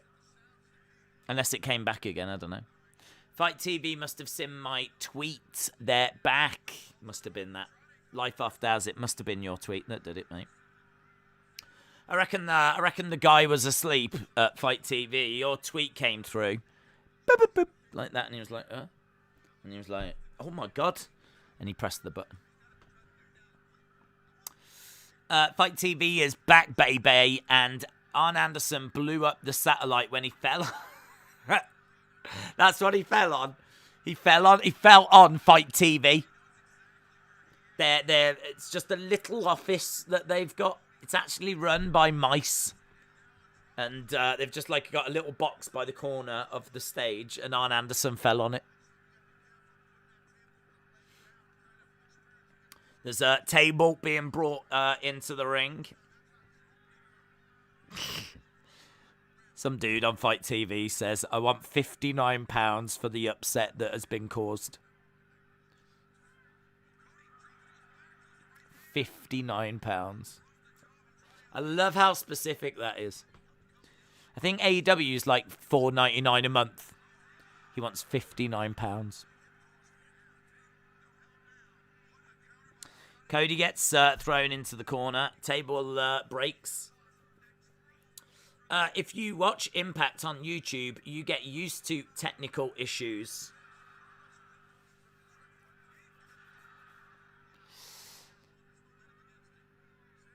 Down to 4 minutes. Another table being introduced. Another table. You see the blood on Darby's hair? Yeah. 59 pounds of fish. They should send him that. That'd be a brilliant prank. I wonder if Fight TV were like, okay, we can do that. Can you send us your address and we'll post it to you, and then send him 59 pounds of raw fish.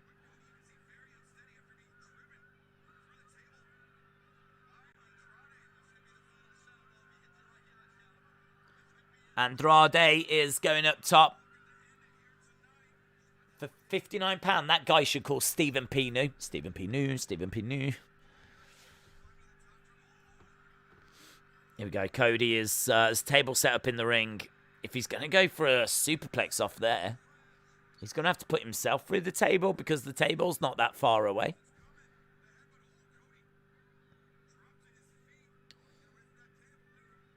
Andrade. Moonsault? What are you going for, mate? What are you going for? Cody knocks Andrade down. Yes! Of course she's here! Of course she's here! Brandy is in the ring with lighter fluid. That is literally my fantasy. Brandy Rhodes with lighter fluid. And she sets the table on fire.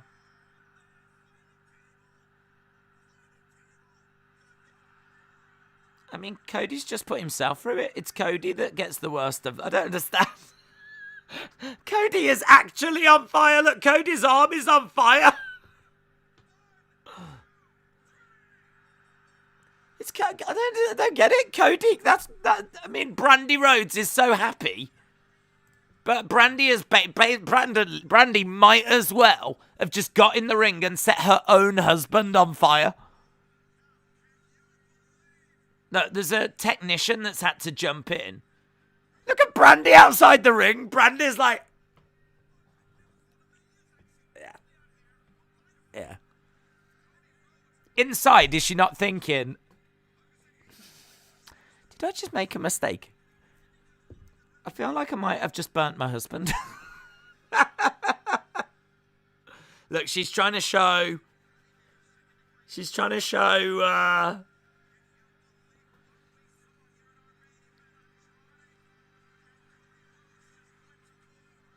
Yeah, I don't think he's happy about it. There is someone in there that's checking on him.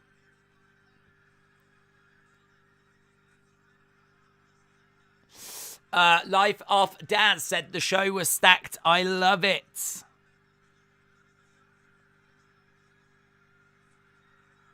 That was way worse for Cody. Way worse.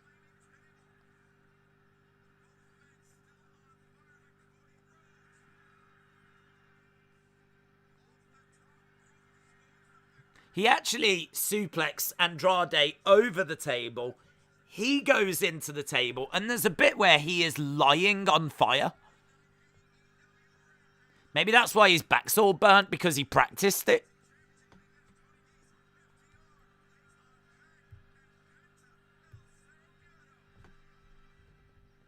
Can I just say, I'm looking forward to next week when he gets booed out the building now.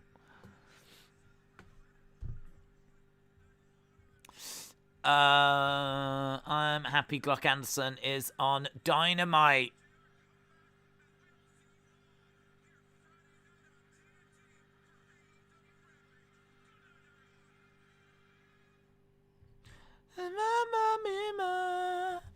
That was crazy fire.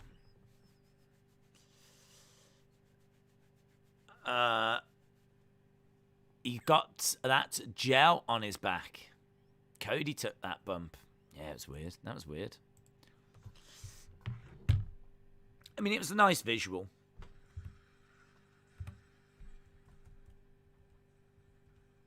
Right. How do you score the show? That's my question. How do you score the show.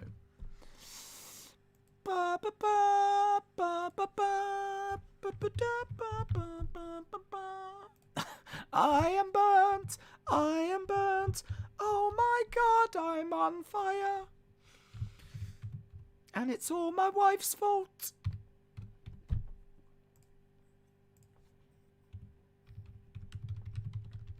Right, there we go. Boom. Mankind would be proud. There we go. The poll is up. Charles said, I like the match. I didn't need the table spot. Cornetto hates everything. The show was on fire, says Serge. Cody must have got a bonus. Fire retardant gel makes sense why his back was looking like it was peeling. It was a gel that was drying and coagulating. Liv and Zelina Stan said Brandy might be a getaway to a Cody heel turn since she is a heel. Full-time score 7 said Austin, 7 said Justin, 725 says to boy. Justin says 7. Erasure Mind says 8. J14 says 7.5. Dylan says 7. Rashawn says 7. 7 says Jason. 8 says Mr. Gonzalez. Table on fire was hard, says Lord Figo. Austin says 7. Jay said 7.5. Andrew said that show was literally fire. Brony says 7. Justin says 7. Green Bean says 7.5. Deutschland via Baden. Shout out to you. Says 8. Mr. Gonzalez said the main event was crazy. Brendan said 3 points. Brendan, you was at a 9 point. Hang on. Whoa. Brendan. Your half-time score was 9.7. Your full-time score is 3.7. Brendan. I know, it's dropped to a 3. Hang on. Brendan, you need... How have you dropped? How have you dropped from a 9.7 at halfway to a 3.7? Please respond. Austin said, NXT has been my favourite show of the week so far. Trey Gaming says 7. Ledge Killer says 7.5. Yasia says 8. Brony says 7. Ronnie says 7.75. John says 7.5. Ledge Killer says 7.5. Salvador said 8. It was enjoyable. I want to know why Brendan's dropped from a 9.7 to a 3. Brendan is not a Cody fan. Confirmed. Grant says, I'm a sucker for hardcore spots like that. I will always pop. The flaming table was awesome. Ledge Killer says 7.5. Brendan is never going to give me an answer. Brian said 7.7. Mitchell said, Wednesday isn't a good night to be lit on fire. I mean, I don't know what is a good night to be lit on fire, but I suppose you're right. Is Wednesday any? No, it's not ideal. Solid 8.19 out of 10.5. Adrian said 7.5. Cody's on fire.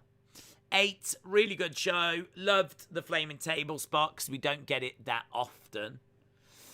Five Dog said the flaming table was great, but Cody needs to stop putting himself over. He is ruining Andrade and Black at this point. Yeah, Daze, you're not going to get an answer for that question. I know, I'm waiting for it. Brendan! No one cares about NHL. No one cares. But everyone wants to know. No one cares, Brendan. No one cares.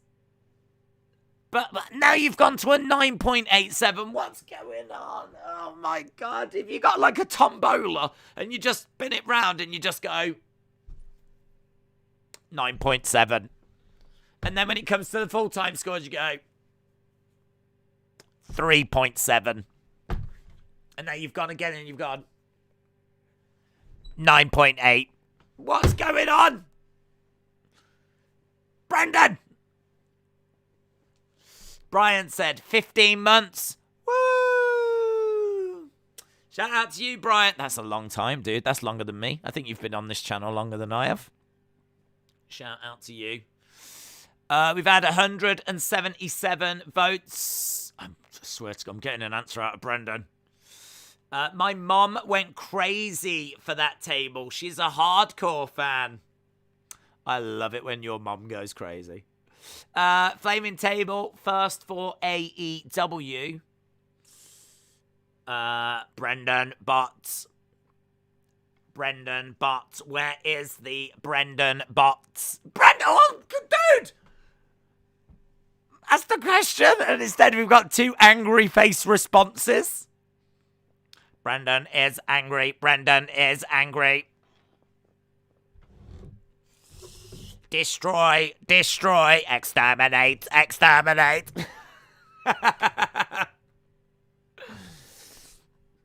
NHL. Dude, you went from a 9.7 to a 3.7. Mitchell said, everyone can do a flaming table spot. Where's the frozen table spot? Or the table covered in leaves? Let's get some more elements in it. That's really true. We've done fire. Where's the windy table? That's what where's the table with a really strong fan on it? And when you actually fall onto it, you get gusted away. That's the table spot I want to see. A flaming table. Boring. Seen it. Done. But no one's put an industrial fan on the end of one of them tables and actually used power of wind. Have they? You're absolutely right. Or introduced a table made out of ice. Just, there's a real lack of originality in wrestling these days. Life Off Daz says, maybe if the Cody and Brandy started a band, they could be the Flaming Tables. That would be nice. That would be nice. I'd go and see them in concert. They'd both be trying to push each other out the way so that they can be the main star. Brendan is, I think, settling at a 9.7 there. And if you're in any doubt, he is the king. I just want you to know that. 9.7 and he is the king. A urine table. I mean, I'm not sure I'm desperate to see that, to be honest, but... thumbtacks on the table. Cody is the table. Oh! What about if Brandy got down and got into a table position and then Cody suplexed Andrade onto Brandy's back and then she could be like, I am the table. Like, that would have been good. This dude is biased against AEW. Which dude? What dude? What do you do for Christmas? I sleep. John said that would have been better if Bubba Ray was there to yell, Brandy, burn the table. Brandy, burn the table. Are you streaming tomorrow? What day is tomorrow? I am, but it's over on the football channel. On this one, we've got a toy hunt dropping. If you saw the toy hunt, it is the same, but I have changed the voice. And added a few extra graphics. It was only up for about 24 hours. So a lot of people won't have seen it yet. So if you have seen it, it's a bit different. I've changed it. And I will be in the premiere for that tomorrow on this channel. So 7 o'clock tomorrow, that premieres. I will be in the chat. And then we go live over on Football Days. Right, a table with a head on it and slam on the head of the table. The head of the table, the tribal chief. Right, we are 1 vote away from getting the results. Before I even look at the results, I'm going to give you my score. I thought we were quite a bit below last week. Last week I was 8.75. In all fairness, we haven't seen really many scores getting up to those levels. A lot of 7s, a lot of 7.5s, few 7.25s, few 8s as well. I'm going to go with a 7.25. I thought this was solid. I thought it was really solid. I do think this show is really hurt by the fact that that crowd member did not throw the belt back, which I think was appalling, because that's really the only reason I tuned in. So I was denied the one thing that I was really looking forward to. So all it does is it just means that I'm excited for next week. So, Mr. Gonzalez says, "Don't blame Days. He's a fan of WWE for life. It's understandable. He hates other companies." Dude, I just gave it a 7.25, and last week I gave it an 8.75. But I'm a Jamie hater, apparently. I'm a Jamie hater. Guys, it's not Daze's fault. It's not Daze's fault that he's been, giving it a really fair score, and last week was singing its praise. It's not Daze's fault. Come on, guys. Come on. Open your eyes, yeah? Andrew said, instead of get the table, Bubba, would be get the fire extinguisher. What was wrong with the voice in the Toy Hunt? Nothing was wrong with it. I really liked it, but there was a few comments that were starting to come through saying that it was a bit distracting. So, because it had still only just got going, it'd only be up for 24 hours. I was kind of like, man, if I'm going to do something, if I'm going to make a change, I've got to do it now. So I was like, oh, what do I do? I like it. So I was like, I don't know what to do. I was like, I'm going to change it. I think the cons outweigh the pros, so. I think this is the first time Fight TV has trended for a while. Well, for all the wrong reasons. That was bad, man. I mean, that was down for a long time as well. I suppose not as bad as NXT that we never went back to. So, try and watch Pro Wrestling Eve on YouTube, the women's promotion. Is that on YouTube? Pro Wrestling Eve from London. I would definitely watch that. I've actually always wanted to go to one of them shows. They've got some really good female talent that's come through there. I think people like Millie McKenzie, who's in NXT UK, a few of the NXT UK women. Probably even Jamie Hayter, people like that, I would imagine, have kind of competed for Pro Wrestling Eve. So I didn't realize, yeah, I didn't realize. No offense, the voice was annoying. I thought it would go away. Yeah, I liked it, and a lot of the early responses, people were like, "Oh, that was funny. Didn't expect you to do that." But as I said, I can't remember what stream I said it on. I suppose it makes sense that the first responses are going to be the supporters of the channel that they just know that it's a bit of fun or whatever. I think once you kind of get past that, and then you start to reach people that maybe don't watch the channel that much, the feedback then was it was distracting. Not all the time, but just enough to make me go, do I do something about it? What do I do? So yeah, I've done it. I mean, I'm quite excited for it, because I love the actual Toy Hunt itself. Doesn't make any difference to me what the voice is like.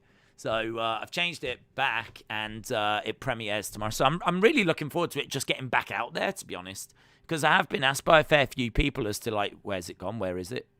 So tomorrow. Right, we're done anyway. We are done. Awesome, guys. Hope you enjoyed the show. And as I said, I thought it was good. And we will be. We got the Toy Hunt tomorrow. We got that football watch along tomorrow. And we're back for SmackDown and Rampage on Friday. Awesome, guys. Appreciate the support. See you again next time. Bye for now.